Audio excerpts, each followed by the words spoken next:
ਸ੍ਰੀ ਵਾਹਿਗੁਰੂ ਸਾਹਿਬ ਜੀ। ਸ਼ਲੋਕ।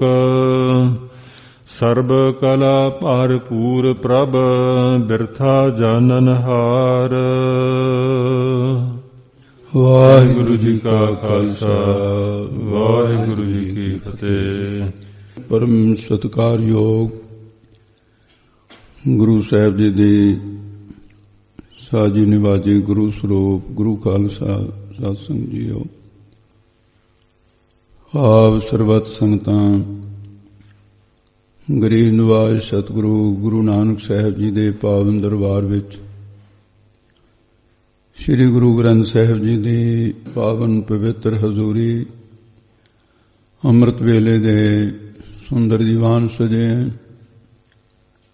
ਸਤਿਗੁਰਾਂ ਦੀ ਅੰਮ੍ਰਿਤਮਈ ਬਾਣੀ ਦੀ ਲੜੀਵਾਰ ਕਥਾ ਜੋ ਗੌੜੀ ਰਾਗ ਵਿੱਚ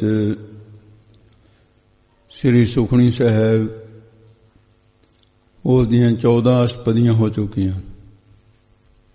15ਵੀਂ ਅਸ਼ਟਪਦੀ ਦੀ ਵਿਚਾਰ ਪ੍ਰਾਰੰਭ ਹੋਣ ਲੱਗੀ ਹੈ। ਸੋ ਆਓ ਮਨ ਬਿਰਤੀ ਇਕਾਗਰ ਕਰੋ।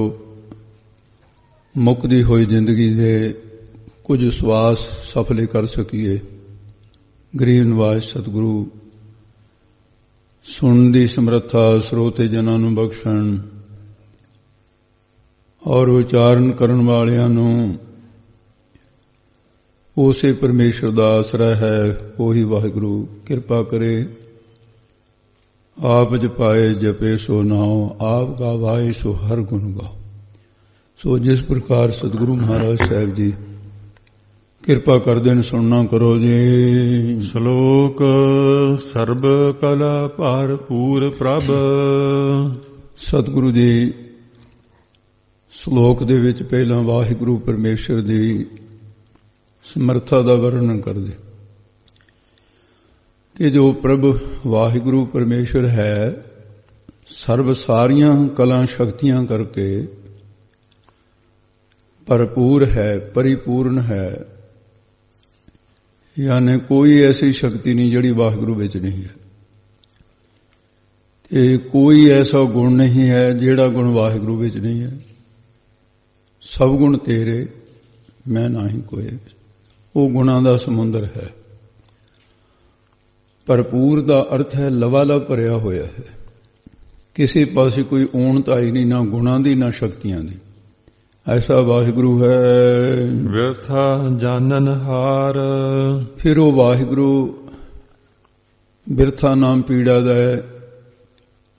ਉਹ ਆਪਣੇ ਪਿਆਰਿਆਂ ਦੀ ਪੀੜਾ ਨੂੰ ਜਾਣਦਾ ਹੈ। ਜਾਣਦਾ ਵੀ ਹੈ, ਨਿਵਰਤ ਕਰਨ ਵੀ ਜਾਣਦਾ ਹੈ।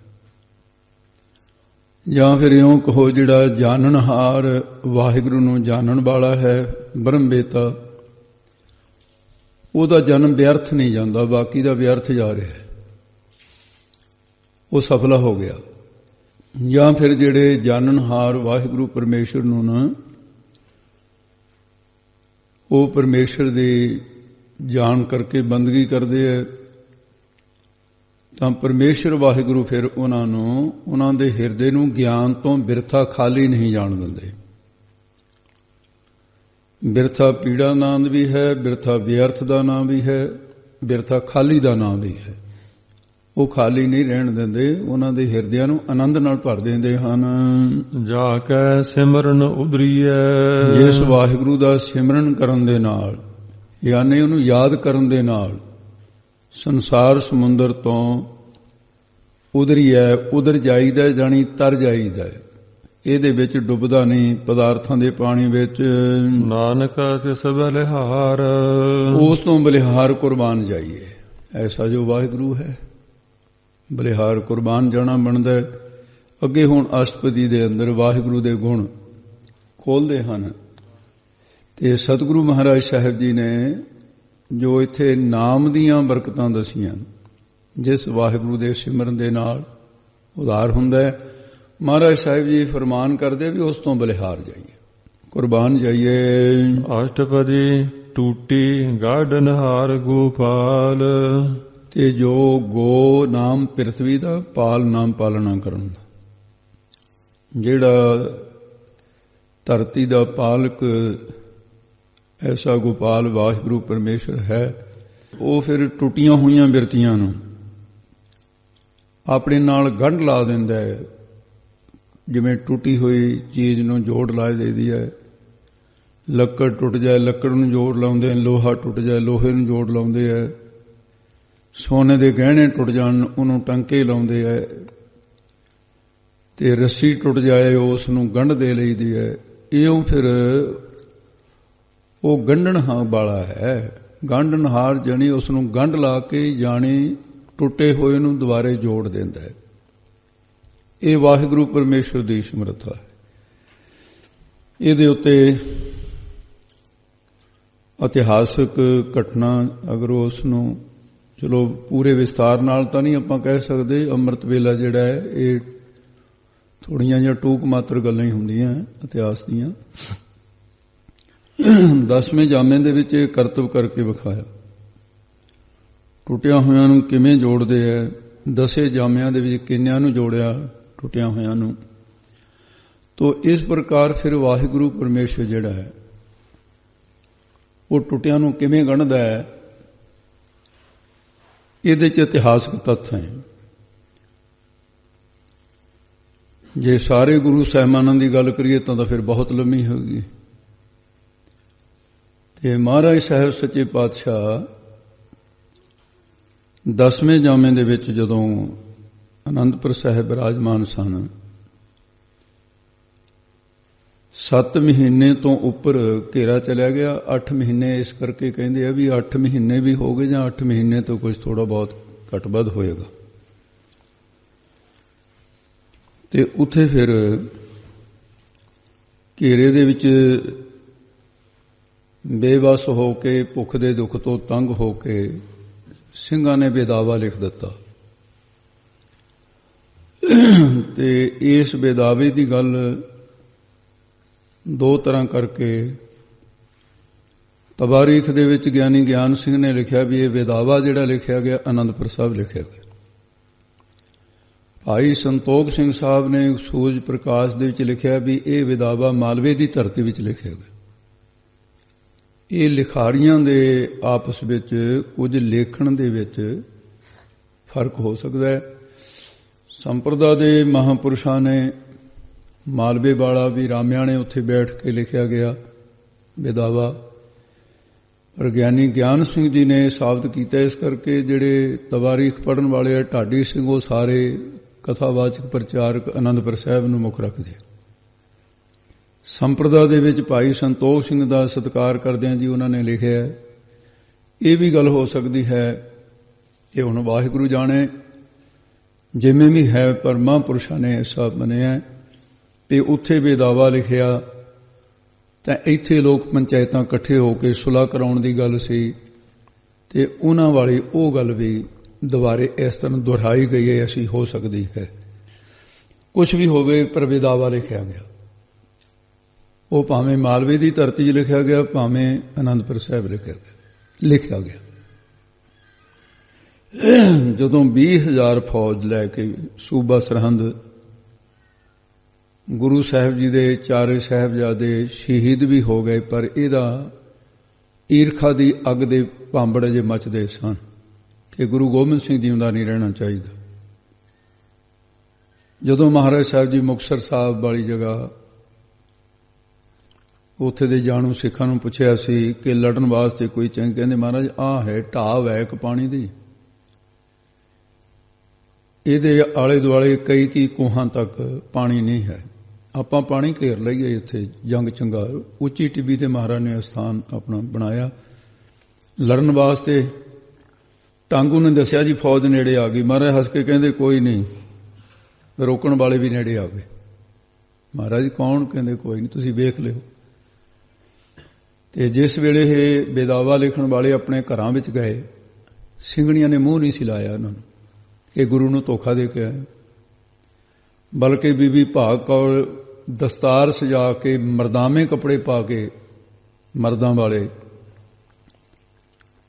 ਫਿਰ ਉਹ ਜਥਾ ਲੈ ਕੇ 40 ਸਿੰਘਾਂ ਦਾ ਜਥਾ ਮਾਤਾ ਭਾਗ ਕੌਰ ਦੇ ਸਮੇਤ ਸੀ। ਉਹਨਾਂ ਨੇ ਮੁਕਤਸਰ ਸਾਹਿਬ ਦੇ ਫਿਰ ਵੀ ਹੁਣ ਗੁਰੂ ਤੋਂ ਅਸੀਂ ਹੋਏ ਹਾਂ ਬੇਮੁਖ, ਸਤਿਗੁਰੂ ਦੇ ਸਾਹਮਣੇ ਤਾਂ ਹੁਣ ਜਾ ਨਹੀਂ ਸਕਦੇ ਉਹਨਾਂ ਚਿਰ ਵੀ ਹੁਣ ਤਾਂ ਇਹ ਹੈ ਵੀ ਗੁਰੂ ਦੇ ਵਾਸਤੇ ਕੁਰਬਾਨ ਹੋ ਜਾਈਏ, ਜਿਵੇਂ ਪਤੰਗਾ ਕੁਰਬਾਨ ਹੁੰਦਾ ਹੈ, ਅੱਗ ਦੇ ਉੱਤੇ ਸੜ ਜਾਂਦਾ ਹੈ। ਅੱਗ ਤਾਂ ਨਹੀਂ ਸਾਰ ਲੈਂਦੀ ਪਤੰਗੇ ਦੀ, ਪਰ ਗੁਰੂ ਜ਼ਰੂਰ ਲਏਗਾ। ਐਸੇ ਹੋਇਆ। ਸੂਬਾ ਸਰਹੰਦ 20,000 ਫੌਜ ਲੈ ਕੇ ਆਇਆ।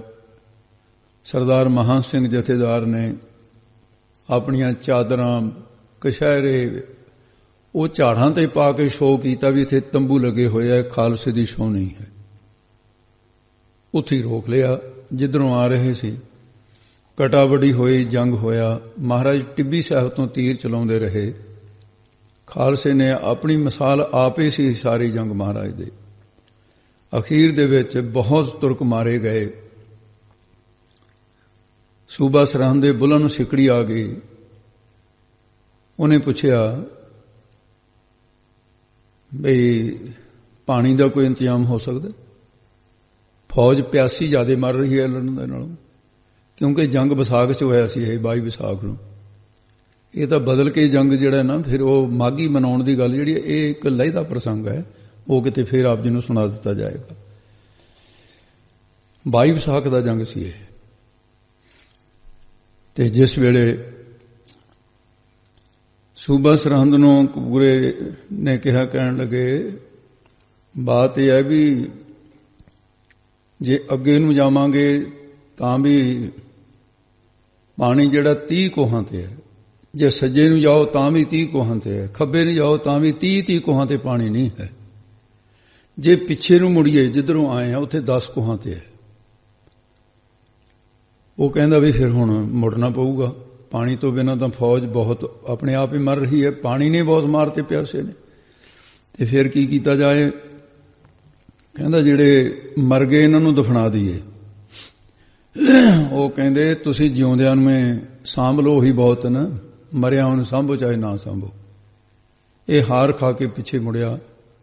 ਜੰਗ ਸਮਾਪਤ ਹੋ ਗਿਆ। ਮਾਤਾ ਭਾਗ ਕੌਰ ਫੱਟੜ ਹੋਈ ਸੀ। ਤੇ ਉਸ ਵੇਲੇ ਫਿਰ ਮਹਾਰਾਜ ਸਾਹਿਬ ਟਿੱਬੀ ਸਾਹਿਬ ਤੋਂ ਮੈਂ ਆਪਣੇ ਸਿੱਖਾਂ ਦੀ ਸਾਰ ਲਵਾਂ। ਕੋੜੇ ਤੇ ਇੰਨੀ ਜਲਦੀ ਮਹਾਰਾਜ ਸਾਹਿਬ ਨੇ ਜੋੜਾ ਵੀ ਨਹੀਂ ਪਾਇਆ। ਜਦੋਂ ਕਾਲੀ ਦੇ ਨਾਲ ਮਹਾਰਾਜ ਰਕਾਬ ਤੇ ਪੈਰ ਰੱਖਿਆ, ਰਕਾਬ ਟੁੱਟ ਗਈ। ਰਕਾਬ ਸਰ ਗੁਰਦੁਆਰਾ ਬਣਿਆ ਹੋਇਆ ਉੱਥੇ, ਰਕਾਬ ਪਈ ਗਈ ਉੱਥੇ। ਮਹਾਰਾਜ ਸਾਹਿਬ ਦੇ ਸਭ ਤੋਂ ਪਹਿਲਾਂ ਨਿਗਾਹ ਬੀਬੀ ਭਾਗ ਕੌਰ, ਕਹਿੰਦੇ ਬੀਬੀ ਨਿਹਾਲ, ਬ੍ਰਹਮ ਗਿਆਨ ਹੋ ਗਿਆ ਉਸੇ ਵੇਲੇ। ਤੇ ਮਹਾਰਾਜ ਵਿਰਾਗ ਚ ਆ ਗਏ। ਰਮਾਲ ਕੱਢਿਆ, ਸਿੱਖਾਂ ਦੇ ਮੂੰਹ ਪੁੱਛਦੇ ਐ, ਉਹਨਾਂ ਦੀਆਂ ਲਾਸ਼ਾਂ ਨਾਲ ਪਿਆਰ ਕਰਦੇ ਆ। ਮੇਰਾ 5000 ਮੇਰਾ 10,000, ਮੇਰਾ 20,000, ਮੇਰਾ 30,000 ਸਰਦਾਰੀਆਂ ਬਖਸ਼ਦੇ ਚਲੇ। ਮਹਾਰਾਜ ਕਹਿੰਦੇ ਭਾਈ ਦਇਆ ਸਿੰਘ। ਹਾਂ ਮਹਾਰਾਜ। ਕਹਿੰਦੇ ਉਹ ਸਾਹਮਣੇ ਦੇਖਤਾ ਕੌਣ ਹੈ? ਮਹਾਰਾਜ ਹੈ ਤਾਂ ਸਿੰਘ ਹੀ। ਕਹਿੰਦੇ ਮੈਨੂੰ ਆਪਣਾ ਜਥੇਦਾਰ ਲੱਗਦਾ ਹੈ। ਇਹ ਸਰਦਾਰ ਮਹਾਂ ਸਿੰਘ ਨਹੀਂ ਹੈ। ਕਹਿੰਦੇ ਜੀ ਸ਼ਕਲ ਤਾਂ ਉਹੀ ਲੱਗਦੀ ਹੈ, ਪਰ ਖੂਨ ਨਾਲ ਲੱਥਪੱਥ ਹੈ। ਉਹ ਅਜੇ ਸਹਿਕਦਾ ਸੀ, ਬਾਕੀ ਸ਼ਹੀਦ ਹੋਏ ਨੇ। ਮਹਾਰਾਜ ਇਹਦੇ ਕੋਲ ਜਿਹੜੇ ਸ਼ਹੀਦ ਸਿੰਘ ਹੋਏ ਸੀ ਉੱਥੇ ਮੂਸਰ, ਭਾਈ ਦਇਆ ਸਿੰਘ ਦਾ ਗੁਰੂ ਸਾਹਿਬ ਜੀ ਦੇ ਨਾਲ ਸਹਿਯੋਗ ਦਿੰਦੇ ਆ। ਤੇ ਸਰਦਾਰ ਮਹਾਂ ਸਿੰਘ ਨੂੰ ਉਹਨਾਂ ਰੂਹਾਂ ਨੇ ਆ ਕੇ ਸ਼ਹੀਦਾਂ ਨੇ ਕਿਹਾ, ਦੇਖ ਸਰਦਾਰ ਜੀ ਤੂੰ ਅਜੇ ਪ੍ਰਾਣ ਤੇਰੇ ਚੱਲਦੇ ਨੇ, ਬਖਸ਼ਾ ਲੈ। ਅੱਗੇ ਸੱਚਖੰਡ 'ਚ ਕੋਈ ਨਹੀਂ ਵੜਨ ਦਿੰਦਾ, ਤੇ ਨਰਕਾਂ ਨੂੰ ਇਸ ਕਰਕੇ ਨਹੀਂ ਜਾ ਸਕਦੇ ਵੀ ਆਪਾਂ ਗੁਰੂ ਕੇ ਸਿੱਖ ਹੈ, ਮਹਾਰਾਜ ਵਾਸਤੇ ਸ਼ਹੀਦ ਹੋਏ ਆ, ਅਸੀਂ ਜਾਈਏ ਕਿੱਧਰ ਨੂੰ? ਹੁਣ ਤੂੰ ਬਖਸ਼ਾ ਦੇ। ਉਹ ਕਹਿੰਦਾ ਮਹਾਰਾਜ ਲਾਇਕਾਂ ਨੂੰ ਦੁਨੀਆ ਹੀ ਪਿਆਰ ਕਰਦੀ ਹੈ, ਪਰ ਤੇਰੇ ਨਲਾਇਕ ਪੁੱਤਰ ਅਸੀਂ, ਵੀ ਤੂੰ ਕਿਰਪਾ ਕਰਕੇ ਇੱਕ ਵਾਰੀ ਆ ਜਾ। ਸੱਚੇ ਪਾਤਸ਼ਾਹ ਜੇ ਤੂੰ ਆ ਕੇ ਇੱਕ ਵਾਰੀ ਮੈਨੂੰ ਝੰਜੋੜ ਕੇ ਕਹੇ, ਉਹ ਨਲਾਇਕਾ ਤੂੰ ਹੀ ਕਹਿੰਦਾ ਸੀ ਮੈਂ ਤੇਰਾ ਸਿੱਖ ਨਹੀਂ, ਤੂੰ ਮੇਰਾ ਗੁਰੂ ਨਹੀਂ, ਤੂੰ ਹੀ ਲਿਖਿਆ ਸੀ ਵਿਦਾਵਾ। ਕਹਿੰਦਾ ਮਹਾਰਾਜ ਮੇਰੇ ਪ੍ਰਾਣ ਸੌਖੇ ਨਿਕਲ ਜਾਣਗੇ, ਜੇ ਦਰਸ਼ਨ ਦੇ ਦਿਓ ਨਾ ਪ੍ਰਾਣ ਸੌਖੇ ਨਿਕਲ ਜਾਣਗੇ। ਹੇ ਪ੍ਰਾਣ ਦਾਤਾ ਆ ਜਾ। ਇਹ ਕਹਿੰਦਾ ਬੇਹੋਸ਼ ਹੋ ਗਿਆ ਕਿ ਮਹਾਰਾਜ ਨਹੀਂ ਪਹੁੰਚੇ। ਬੇਹੋਸ਼ ਹੋਏ ਨੂੰ ਚੱਕ ਕੇ ਆਪਣੀ ਗੋਦੀ ਵਿੱਚ ਲਿਆ। ਜਿਹੜੇ ਮਹਾਰਾਜ ਸਾਹਿਬ ਦੇ ਬਸਤਰ ਉਸ ਵੇਲੇ ਪਾਏ ਹੋਏ ਸੀ ਉਹ ਸਰਦਾਰ ਮਹਾਂ ਸਿੰਘ ਦੇ ਖੂਨ ਨਾਲ ਲਿਬੜੇ ਹੋਏ ਅੱਜ ਤੱਕ ਵੀ ਭਾਈ ਡੱਲੇ ਦੇ ਘਰ ਦੇ ਵਿੱਚ ਪਏ ਆ। ਮਹਾਰਾਜ ਦੇ ਬਸਤਰ ਉਹ ਮੂੰਹ ਸਾਫ਼ ਕੀਤਾ। ਮਹਾਂ ਸਿਆਂ ਉਹ ਅੱਖਾਂ ਖੋਲ। ਜਦੋਂ ਅੱਖਾਂ ਖੋਲੀਆਂ ਗੁਰੂ ਸਾਹਿਬ ਦੀ ਗੋਦ ਵਿੱਚ ਪਿਆ। ਅੱਖਾਂ ਬੰਦ ਕਰ ਲਈਆਂ। ਮਹਾਰਾਜ ਕਹਿੰਦੇ ਕੀ ਗੱਲ ਨਾਰਾਜ਼ ਹੈ? ਸਿਰ ਮਾਰਿਆ। ਮਹਾਰਾਜ ਨਾਰਾਜ਼ ਨਹੀਂ, ਸ਼ਰਮ ਆਉਂਦੀ ਕਿ ਮੇਰਾ ਸਿਰ ਉਸ ਗੁਰੂ ਦੀ ਬੁੱਕਲ ਵਿੱਚ ਹੈ ਜਿਹਨੂੰ ਮੈਂ ਕਿਹਾ ਤੂੰ ਮੇਰਾ ਗੁਰੂ ਨਹੀਂ, ਮੈਂ ਤੇਰਾ ਸਿੱਖ ਨਹੀਂ। ਕਹਿੰਦੇ ਛੱਡ ਮਹਾਂ ਸਿਆਂ, ਮੈਂ ਤੇਰੇ ਤੇ ਖੁਸ਼ ਹਾਂ। ਜਦ ਕਿਹਾ ਵੀ ਖੁਸ਼ ਹਾਂ, ਅੱਖਾਂ ਭੜਕ ਦੇ ਕੇ ਖੁੱਲ ਗਈਆਂ। ਕਹਿਣ ਲੱਗੇ ਮਹਾਰਾਜ ਸੱਚੀ ਖੁਸ਼ ਹੋ? ਕਹਿੰਦੇ ਹਾਂ। ਮੰਗ ਲੈ, ਜਿਹੜਾ ਕੁਝ ਮੰਗੇਗਾ ਉਹੀ ਦੋ। ਦਿੱਲੀ ਦਾ ਤਖਤ ਦੇ ਦਿਆਂ ਤੈਨੂੰ? ਕਹਿੰਦਾ ਮਹਾਰਾਜ ਮੈਂ ਕੀ ਕਰਨਾ ਦਿੱਲੀ ਦਾ ਤਖਤ? ਇੰਦਰ ਨੂੰ ਲਾ ਕੇ ਇੰਦਰਪੁਰੀ ਦਾ ਰਾਜ ਦੇ ਦਿਆਂ? ਕਹਿੰਦਾ ਮਹਾਰਾਜ ਮੈਨੂੰ ਨਹੀਂ ਚਾਹੀਦਾ। ਕਹਿੰਦੇ ਫਿਰ ਮੁਕਤੀ ਦਾ ਤਾਂ ਅਧਿਕਾਰੀ ਹੈ ਹੀ ਤੂੰ, ਤੁਸੀਂ ਮੇਰੇ ਵਾਸਤੇ। ਕਹਿੰਦਾ ਮਹਾਰਾਜ ਮੁਕਤੀ ਵੀ ਨਹੀਂ ਚਾਹੀਦੀ। ਰਾਜ ਨਾ ਚਾਹੂੰ ਮੁਕਤ ਨਾ ਚਾਹੂੰ, ਮੈਂ ਨਹੀਂ ਚਾਹੁੰਦਾ ਇਹ ਚੀਜ਼ਾਂ। ਮੇਰੀ ਪ੍ਰੀਤੀ ਟੁੱਟ ਗਈ ਗੁਰੂ ਸਾਹਿਬ, ਮੇਰੀ ਸਿੱਖੀ ਗੰਢ ਦਿਓ। ਪੰਜਵੇਂ ਜਾਮੇ 'ਚ ਕਿਹਾ ਸੀ ਟੂਟੀ ਗੰਢ ਨਹਾਰ ਗੋਪਾਲ। ਅਸੀਂ ਇਹ ਪਾਠ ਪੜ੍ਹਦੇ ਰਹੇ, ਜੇ ਕੋ ਗੁਰ ਤੇ ਬੇਮੁਖ ਹੋਵੇ, ਬਿਨ ਸਤਿਗੁਰ ਮੁਕਤ ਨਾ ਪਾਵੇ, ਪਾਵੇ ਮੁਕਤ ਨਾ ਹੋਰ ਥਾਂ ਕੋਈ। ਪੁੱਛੋ ਵਿਵੇਕੀਆਂ ਜਾਏ, ਅਨੇਕ ਜੋ ਨਹੀਂ ਭਰਮ ਆਵੇ, ਬਿਨ ਸਤਿਗੁਰ ਮੁਕਤ ਨਾ ਪਾਈ। ਦਾਤਾ ਸੁਤ ਅਪਰਾਧ ਕਰਤ ਹੈ ਜੇ ਤੇ ਜਨਨੀ ਚੀਤ ਨਾ ਰਾਖਸੇ ਤੇ। ਮਾਵਾਂ ਕਦੇ ਆਪਣੇ ਪੁੱਤਾਂ ਦੇ ਗੁਨਾਹਾਂ ਨਹੀਂ ਦੇਖਦੀਆਂ ਹੁੰਦੀਆਂ। ਮਾਂ ਦੀ ਗੋਦ ਵਿੱਚ, ਮਾਂ ਦੇ ਜਿਸਮ 'ਚੋਂ ਦੁੱਧ ਪੀ ਕੇ ਮਲ ਮੂਤਰ ਉਹਦੀ ਗੋਦ ਵਿੱਚ ਕਰ ਦਿੰਦੇ। ਅਸੀਂ ਉਹੋ ਜਿਹੇ ਨਲਾਇਕ ਪੁੱਤਰਾਂ ਤੇਰੇ, ਬਖਸ਼ ਲੈ ਦਾਤਾ, ਬੇਦਾਵਾ ਪਾੜ ਦੇ। ਮਹਾਰਾਜ ਕਹਿੰਦੇ ਸਰਦਾਰ ਮਹਾਂ ਸਿਆਂ,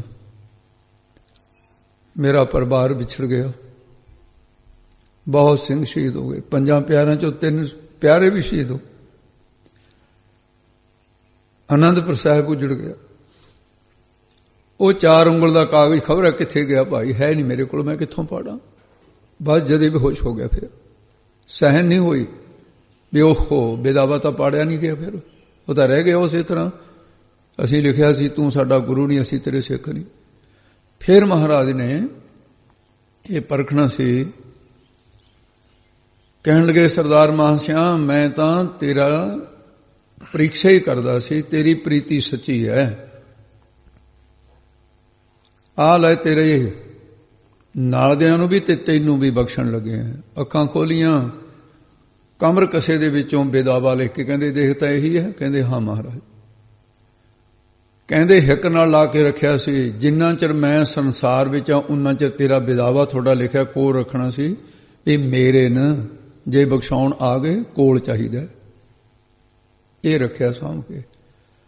ਮਹਾਰਾਜ ਸਾਹਿਬ ਨੇ ਬੁੱਕਲ ਦੇ ਵਿੱਚ ਸਿੱਖ ਦਾ ਸਿਰ ਤੇ ਆਪਣੇ ਹੱਥਾਂ ਨਾਲ ਪਾੜ ਕੇ ਉਸ ਨੂੰ ਲੀਰੋ ਲੀਰ ਕਰਕੇ ਖੜਾਤਾ। ਕਹਿੰਦੇ ਜਾ, ਗੰਢ ਲਾ ਦਿੱਤੀ ਸਿੱਖੀ ਨੂੰ, ਤੇ ਤੂੰ ਮਾਝੇ ਦੀ ਸਿੱਖੀ ਰੱਖ ਲਈ। ਤੂੰ ਸਿੱਖਾਂ ਦੇ ਵਿੱਚ ਸਿੱਖੀ ਦਾ ਐਸੀ ਗੰਢ ਲਾ ਦਿੱਤੀ ਹੈ ਵੀ ਆਉਣ ਵਾਲੇ ਸਮੇਂ ਦੇ ਵਿੱਚ ਮੇਰੇ ਲੱਖਾਂ ਹੀ ਸਿੰਘ ਤਿਆਰ ਪ੍ਰਤਿਆਰ ਹੋਣਗੇ। ਟੂਟੀ ਗੰਢ ਨਹਾਲ ਗੋਪਾਲ, ਇਹ ਪਰਮੇਸ਼ਰ ਹੀ ਹੈ। ਟੁੱਟੀਆਂ ਹੋਈਆਂ ਪ੍ਰੀਤੀਆਂ ਨੂੰ ਵੀ ਗੰਢਦਾ ਤੇ ਜਿਹੜੇ ਸਿੱਖੀ ਟੁੱਟ ਜਾਣ ਉਹਨਾਂ ਨੂੰ ਵੀ ਗੰਢਦਾ ਹੈ। ਐਸਾ ਪਰਮੇਸ਼ਰ ਵਾਹਿਗੁਰੂ ਹੈ। ਤੇ ਸਰਦਾਰ ਮਹਾਂ ਸਿੰਘ ਨੇ ਫਿਰਮਾਇਆ, ਕਹਿੰਦੇ ਸੱਚੇ ਪਾਤਸ਼ਾਹ ਹੁਣ ਤੁਸੀਂ ਬਖਸ਼ ਦਿੱਤਾ ਵੀ ਇੱਕ ਹੁਣ ਮੇਰੀ ਇੱਛਾ ਪੂਰੀ ਕਰ ਦਿਓ ਵੀ ਸੱਚੇ ਪਾਤਸ਼ਾਹ ਤੁਹਾਡੇ ਚਰਨਾਂ ਦੇ ਉੱਤੇ ਸਿਰ ਰੱਖ ਕੇ ਮੈਂ ਪ੍ਰਾਣ ਤਿਆਗਣੇ। ਤੁਹਾਡੇ ਦਰਸ਼ਨ ਕਰਦੇ ਕਰਦੇ ਮੈਂ ਪ੍ਰਾਣ ਤਿਆਗਣੇ ਨੇ। ਇਉਂ ਮਹਾਰਾਜ ਸਾਹਿਬ ਜੀ ਨੇ ਫਿਰ ਕਿਰਪਾ ਕੀਤੀ। ਕਹਿੰਦੇ ਮਹਾਂ ਸਿੰਘ ਤੈਨੂੰ ਤਾਂ ਬਖਸ਼ਿਆ, ਤੇਰੇ ਸਾਰੇ ਨਾਲ ਦੇ ਸਾਥੀਆਂ ਨੂੰ ਬਖਸ਼ਿਆ। ਉਹਨਾਂ 40 ਜਿਹੜੇ ਸਿੰਘ ਸ਼ਹੀਦ ਹੋਏ ਸੀ ਉਹਨਾਂ ਦਾ ਅੰਗੀਠਾ ਮਹਾਰਾਜ ਨੇ ਇਕੱਠਾ ਹੀ ਤਿਆਰ ਕੀਤਾ।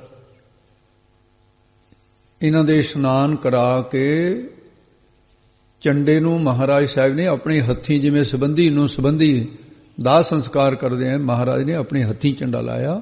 ਜਪਜੀ ਸਾਹਿਬ ਦਾ ਪਾਠ ਆਪ ਕੀਤਾ, ਫਿਰ ਆਪ ਸੋਹਲੇ ਬਾਣੀ ਦਾ ਪਾਠ ਕੀਤਾ, ਫਿਰ ਅਰਦਾਸ ਵੀ ਆਪ ਕੀਤੀ। ਹੇ ਅਕਾਲ ਪੁਰਖ ਇਹ ਮੇਰੇ ਪੁੱਤਰ ਭੁੱਲ ਗਏ ਸੀ, ਬਖਸ਼ ਦਿਓ।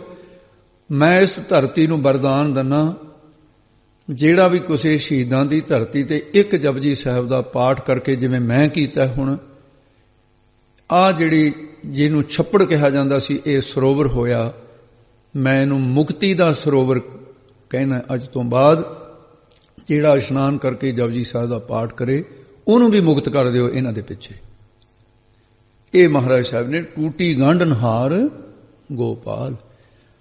ਉਹ ਧਰਤੀ ਦੇ ਮਾਲਕ, ਧਰਤੀ ਦੀ ਰੱਖਿਆ ਕਰਨ ਵਾਲੇ ਗੁਰੂ ਗੋਬਿੰਦ ਸਿੰਘ ਰੂਪ ਹੋ ਕੇ ਆਏ, ਤਾਂ ਫਿਰ ਉਹਨਾਂ ਨੇ ਇਸ ਤਰ੍ਹਾਂ ਪ੍ਰਤੱਖ ਵੀ ਟੁੱਟੀ ਗੰਢੀ ਹੈ। ਜਿਹਦੀ ਪ੍ਰੀਤੀ ਟੁੱਟ ਜਾਏ ਰੱਬ ਦੇ ਨਾਲੋਂ, ਇਹ ਵੀ ਰੱਬ ਹੀ ਜੋੜ ਸਕਦਾ ਹੈ। ਜੇ ਟੂਟੇ ਤਾਂ ਲਿਹੋ ਸਾਂਠ, ਜੇ ਟੁੱਟ ਗਈ ਪ੍ਰੀਤੀ ਤਾਂ ਜੋੜ ਲੈਣਾ। ਕਰੋ ਜੀ, ਵਾਹਿਗੁਰੂ ਕਿਰਪਾ ਕਰਕੇ ਜੋੜ ਦਿੰਦਾ। ਸਰਬ ਜੀਆ ਆਪੇ ਪ੍ਰਤਪਾਲ, ਸਾਰੇ ਜੀਵਾਂ ਦੇ ਪ੍ਰਤ ਤਾਈ ਪਾਲ ਪਾਲਣਾ ਕਰਨ ਵਾਲਾ ਹੈ। ਸਗਲ ਕੀ ਚਿੰਤਾ ਜਿਸ ਮਨ ਮਾਹੇ। ਮਹਾਰਾਜ ਕਹਿੰਦੇ, ਹੇ ਜੀਵ, ਤੂੰ ਐਵੇਂ ਕਿਉਂ ਚਿੰਤਾ ਕਰਦਾ ਹੈ? ਨਾਨਕ ਚਿੰਤਾ ਮਤ ਕਰੋ, ਚਿੰਤਾ ਤੇਸੀ ਹੈ। ਸੋ ਕਰਤਾ ਚਿੰਤਾ ਕਰੇ, ਜਿਹਨੂੰ ਪਾਇਆ ਜਗ। ਜਿਹਨੇ ਸੰਸਾਰ ਪੈਦਾ ਕੀਤਾ, ਚਿੰਤਾ ਉਹ ਕਰੇ। ਜਿਹਦੇ ਬੱਚੇ ਨੇ ਭਾਈ, ਉਹ ਚਿੰਤਾ ਕਰੇ, ਗਵਾਂਢੀ ਕਿਉਂ ਚਿੰਤਾ ਕਰੇ? ਇਹ ਸੰਸਾਰ ਜਿਹੜਾ ਹੈ ਵਾਹਿਗੁਰੂ ਦਾ, ਉਹਦੀ ਔਲਾਦ ਹੈ। ਕੀੜੇ ਮਕੌੜਿਆਂ ਤੋਂ ਲੈ ਕੇ ਹਾਥੀਆਂ ਤੱਕ ਸਾਰੀ ਉਹਦੀ ਔਲਾਦ ਹੈ। ਇਹ ਸਾਰਾ ਹੀ ਪਰਿਵਾਰ ਹੈ।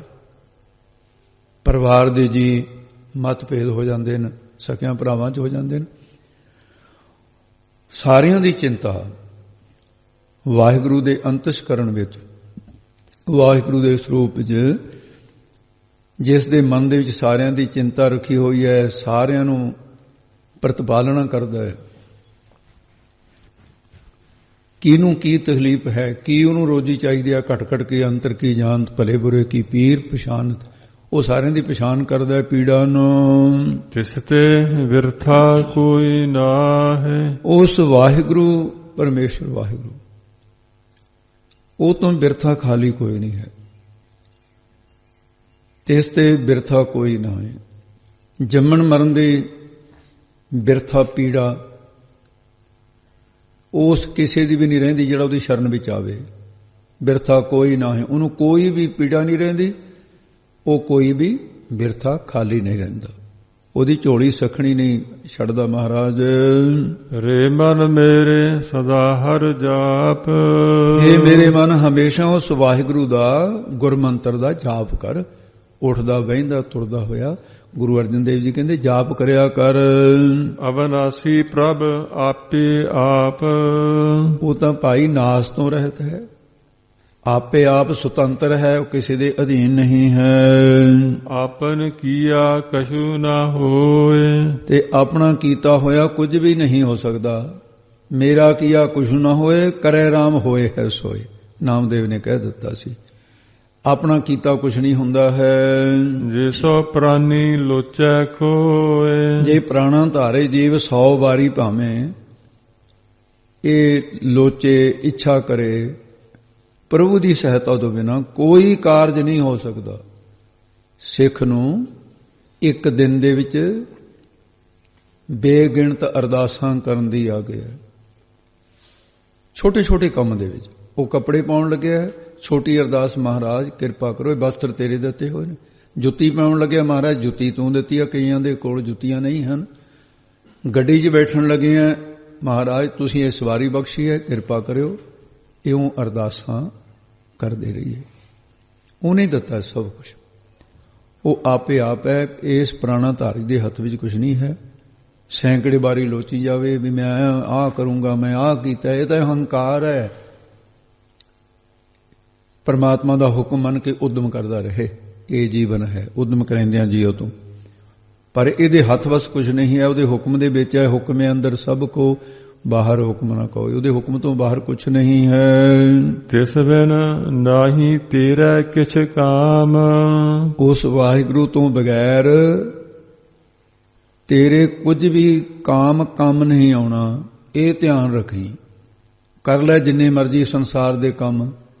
ਇਹ ਧੰਦੇ ਕਰਦੇ ਬਾਪ ਦਾਦੇ ਮਰ ਗਏ, ਤੂੰ ਵੀ ਮਰ ਜਾਏਗਾ। ਤੇਰੇ ਕੰਮ ਨਹੀਂ ਆਉਣੇ, ਨਾ ਤੇ ਬਾਪ ਦਾਦਿਆਂ ਦੇ ਕੰਮ ਆਏ। ਤੇਰੇ ਤਾਂ ਕੰਮ ਕੇਵਲ ਵਾਹਿਗੁਰੂ ਪਰਮੇਸ਼ਰ ਦਾ ਨਾਮ ਹੀ ਆਉਣਾ ਹੈ। ਤੇਰੇ ਰੱਬ ਤੋਂ ਬਿਨਾ ਕੰਮ ਨਹੀਂ ਕੋਈ ਆਉਣ ਵਾਲਾ। ਇਸ ਕਰਕੇ ਉਹਨੂੰ ਚੇਤੇ ਕਰਿਆ ਕਰ ਜਿਹੜਾ ਤੇਰੇ ਕੰਮ ਆਉਣ ਵਾਲਾ ਹੈ। ਗਤ ਨਾਨਕ ਜਪ ਏਕ ਹਰ ਨਾਮ। ਜੇ ਉਸ ਹਰੀ ਪਰਮੇਸ਼ਰ ਦੇ ਨਾਮ ਨੂੰ ਤੂੰ ਜਪੇ, ਇੱਕ ਅਖੰਡ ਸਰੂਪ ਵਾਹਿਗੁਰੂ ਨੂੰ, ਮਹਾਰਾਜ ਸਾਹਿਬ ਜੀ ਫਰਮਾਨ ਕਰਦੇ ਨੇ, ਗਤ ਤੇਰੀ ਕਲਿਆਣ ਹੋ ਜਾਏਗੀ, ਤੂੰ ਮੁਕਤ ਹੋ ਜਾਏਗਾ, ਜਨਮ ਮਰਨ ਤੋਂ ਰਹਿਤ ਹੋ ਜਾਏਗਾ।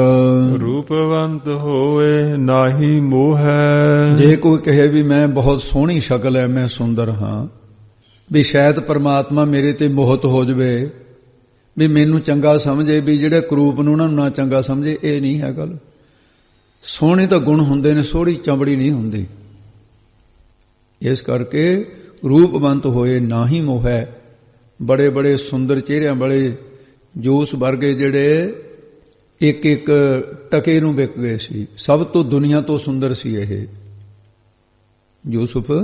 ਇਸ ਕਰਕੇ ਸੁੰਦਰਤਾਈ, ਉਹ ਤਾਂ ਆਪ ਇੰਨਾ ਸੁੰਦਰ ਹੈ, ਉਹ ਕਿਸੇ ਦੀ ਸੁੰਦਰਤਾਈ ਤੇ ਕੀ ਲਵਾਇਮਾਨ ਹੋਣਾ। ਇਸ ਕਰਕੇ ਤੂੰ ਸੁੰਦਰਤਾਈ ਦੇ ਨਾਲ ਰੱਬ ਨੂੰ ਮੋਹ ਨਹੀਂ ਸਕਦਾ ਹੈ। ਪ੍ਰਭ ਕੀ ਜੋਤ ਸਗਲ ਘਟ ਸੋ ਹੈ। ਕਿਉਂਕਿ ਵਾਹਿਗੁਰੂ ਦੀ ਜੋਤ ਸਾਰੇ ਘਟਾਂ ਘਟਾਂ ਹਿਰਦਿਆਂ ਦੇ ਵਿੱਚ ਸੁਭਾਏਮਾਨ ਹੈ, ਸੋ ਹੈ, ਸੋਭ ਰਹੀ ਹੈ। ਸੁੰਦਰਤਾ ਉਹਦੀ ਜੋਤ ਨਾਲ ਸੋਭ ਰਹੀ ਹੈ। ਸੁੰਦਰਤਾ ਨੂੰ ਤਾਂ ਸੱਤਾ ਉਹ ਦੇ ਰਿਹਾ। ਇਸ ਕਰਕੇ ਪਰਮੇਸ਼ਰ ਵਾਹਿਗੁਰੂ ਸਾਰੀਆਂ ਘਟਾਂ ਵਿੱਚ ਹੈ। ਉਹ ਤਾਂ ਜੇ ਕਿਤੇ ਅਧੀਨ ਹੁੰਦਾ ਹੈ ਤਾਂ ਸਿਮਰਨ ਕਰਨ ਵਾਲਿਆਂ ਦੇ ਪ੍ਰੇਮ ਦੇ ਸਹਿਤ ਜਿਹੜੇ ਉਹਨੂੰ ਚੇਤੇ ਕਰਦੇ ਨੇ, ਤੂੰ ਭਗਤਾਂ ਕੈ ਵਸ, ਉਹਨਾਂ ਦੇ ਵਸ ਹੋ ਜਾਂਦਾ, ਉਹਨਾਂ ਦੇ ਅਧੀਨ ਹੋ ਜਾਂਦਾ ਹੈ। ਧਨਵੰਤਾ ਹੋਏ ਕਿਆ ਕੋ ਗਰਬੈ। ਮਾਰੇ ਕਹਿੰਦੇ ਇਹ ਧਨ ਵਾਲਾ ਹੋ ਕੇ ਜੀਵ ਐਵੇਂ ਗਰਬੈ, ਹੰਕਾਰ ਕਰਦਾ ਹੈ ਵੀ ਮੈਂ ਬਹੁਤ ਵੱਡਾ ਧਨ ਵਾਲਾ ਹੈ। ਬੜੇ ਬੜੇ ਧਨਵਾਨ ਹੰਕਾਰ ਕਰਕੇ ਚਲੇ ਗਏ ਸੰਸਾਰ ਦੇ ਵਿੱਚੋਂ। ਇਹ ਐਵੇਂ ਹੀ ਹੰਕਾਰ ਹੈ। ਜਾ ਸਭ ਕਿਛ ਤਿਸ ਕਾ ਦੀਆ ਦਰਬੈ। ਕੀ ਕੋਈ ਇਹ ਹੰਕਾਰ ਕਰਕੇ ਕਰੇਗਾ? ਸਭ ਕੁਝ ਤਾਂ ਵਾਹਿਗੁਰੂ ਦਾ ਦਿੱਤਾ ਹੋਇਆ। ਇਹ ਜਿਹੜਾ ਦਰਬ ਹੈ, ਦਰਬ ਨਾਮ ਧਨ ਦਾ ਹੁੰਦਾ ਹੈ।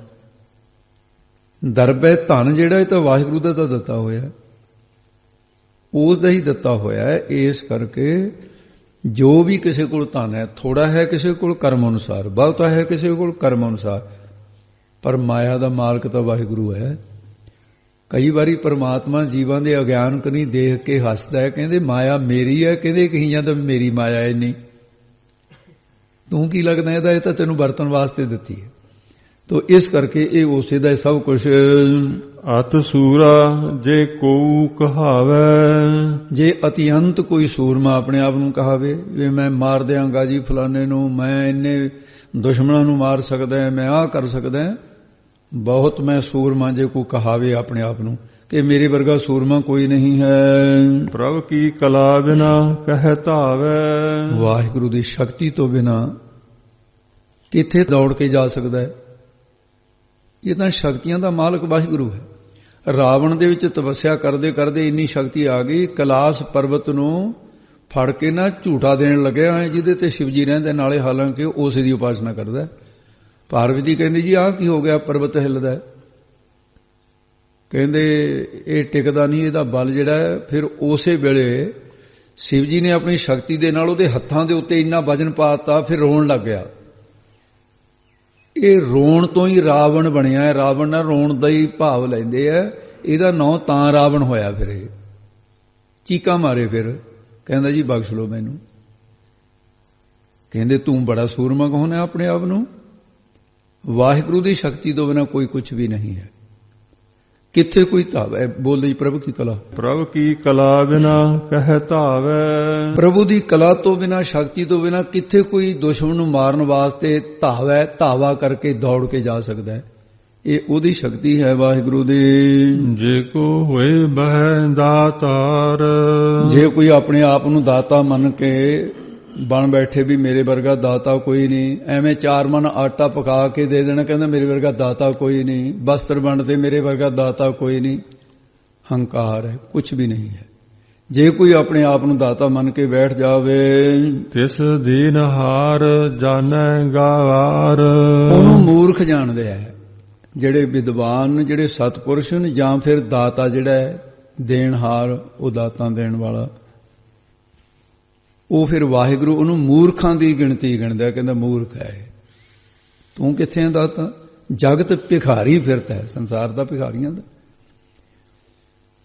ਇਸ ਤਰ੍ਹਾਂ ਸਾਧ ਸੰਗਤ ਜੀ, ਇੱਕ ਬਾਦਸ਼ਾਹ ਐਸਾ ਵੀ ਹੋਇਆ, ਵਜ਼ੀਰ ਐਸੇ ਹੋਏ, ਉਹ ਆਉਂਦਾ ਵੀ ਲੁਕਮਾਨ ਜਿਹੜਾ ਸੀ, ਇਹ ਕਹਿੰਦੇ ਵੀ ਦਾਨ ਕਰਨ ਲੱਗਿਆ, ਚਾਰੇ ਦਰਵਾਜ਼ੇ ਖੋਲ ਕੇ ਦਾਨਸ਼ਾਲਾ ਵਿੱਚ ਬੈਠਦਾ ਸੀ। ਇਸ ਵਜ਼ੀਰ ਨੂੰ ਜਿੰਨਾ ਧਨ ਮਿਲਦਾ ਸੀ, ਖੁੱਲੇ ਗੱਫੇ ਮਿਲਦੇ ਆ ਵਜ਼ੀਰਾਂ ਨੂੰ,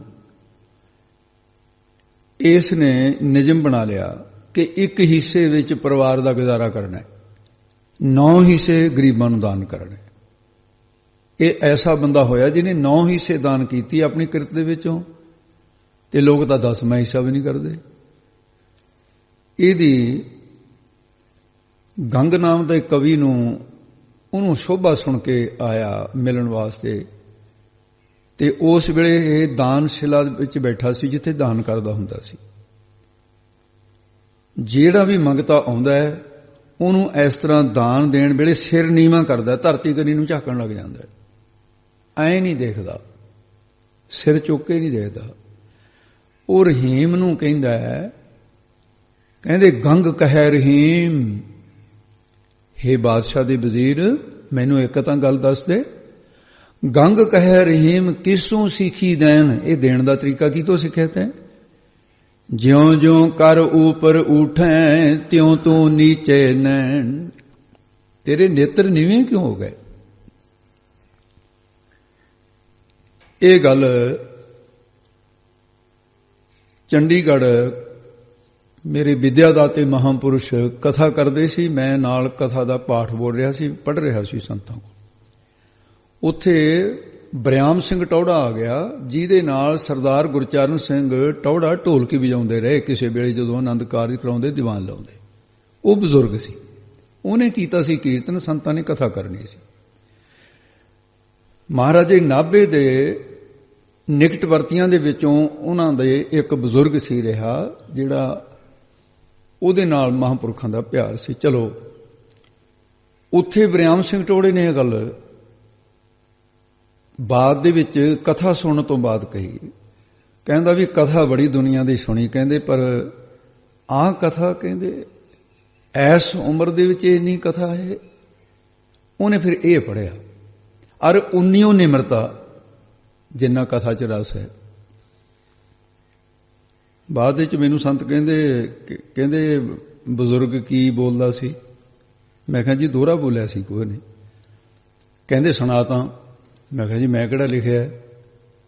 ਕਹਿੰਦੇ ਧਿਆਨ ਰੱਖੀਦਾ ਹੁੰਦਾ, ਮੈਂ ਕਿਹੜਾ ਲਿਖਿਆ ਮੈਂ ਸੁਣਾਵਾਂ? ਸੰਤਾਂ ਨੇ ਝੱਟ ਹੀ ਸੁਣਾ ਦਿੱਤਾ। ਮੈਂ ਕਿਹਾ ਜੀ ਫਿਰ ਹੁਣ ਮੈਂ ਲਿਖੂੰਗਾ ਇਹਨੂੰ, ਕਿਉਂਕਿ ਅੱਗੇ ਤਾਂ ਇਹ ਸੀ ਵੀ ਬਰਿਆਮ ਸਿੰਘ ਟੌੜੇ ਤੋਂ ਉਚਾਰਨ ਸੁਣਿਆ ਹੋਇਆ ਲਿਖਿਆ, ਹੁਣ ਇਹ ਵੀ ਮੈਂ ਤੁਹਾਡੇ ਕੋਲੇ ਰਸਨਾ ਤੇ ਸੁਣਿਆ।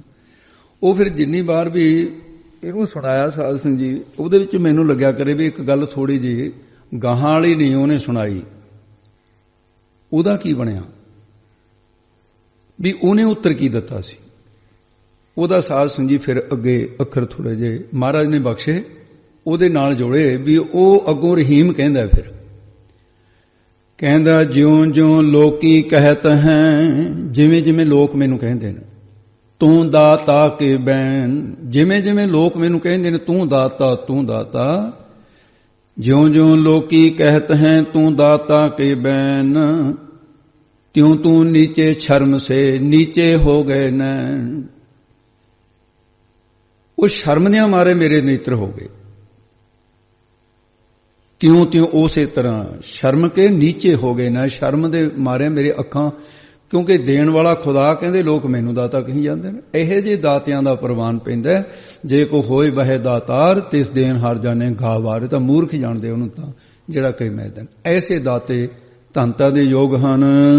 ਜਿਸ ਗੁਰ ਪ੍ਰਸਾਦ ਟੂਟੈ ਹਉ ਰੋਗ, ਜਿਹਦਾ ਗੁਰੂ ਦੀ ਕਿਰਪਾ ਦੇ ਨਾਲ ਹਉਮੈ ਦੀ ਬਿਮਾਰੀ ਜਿਹੜੀ ਹੈ, ਰੋਗ ਹੈ, ਹਉਮੈ ਦੀਰਘ ਰੋਗ ਹੈ, ਇਹ ਟੂਟਾ ਟੁੱਟ ਜਾਵੇ।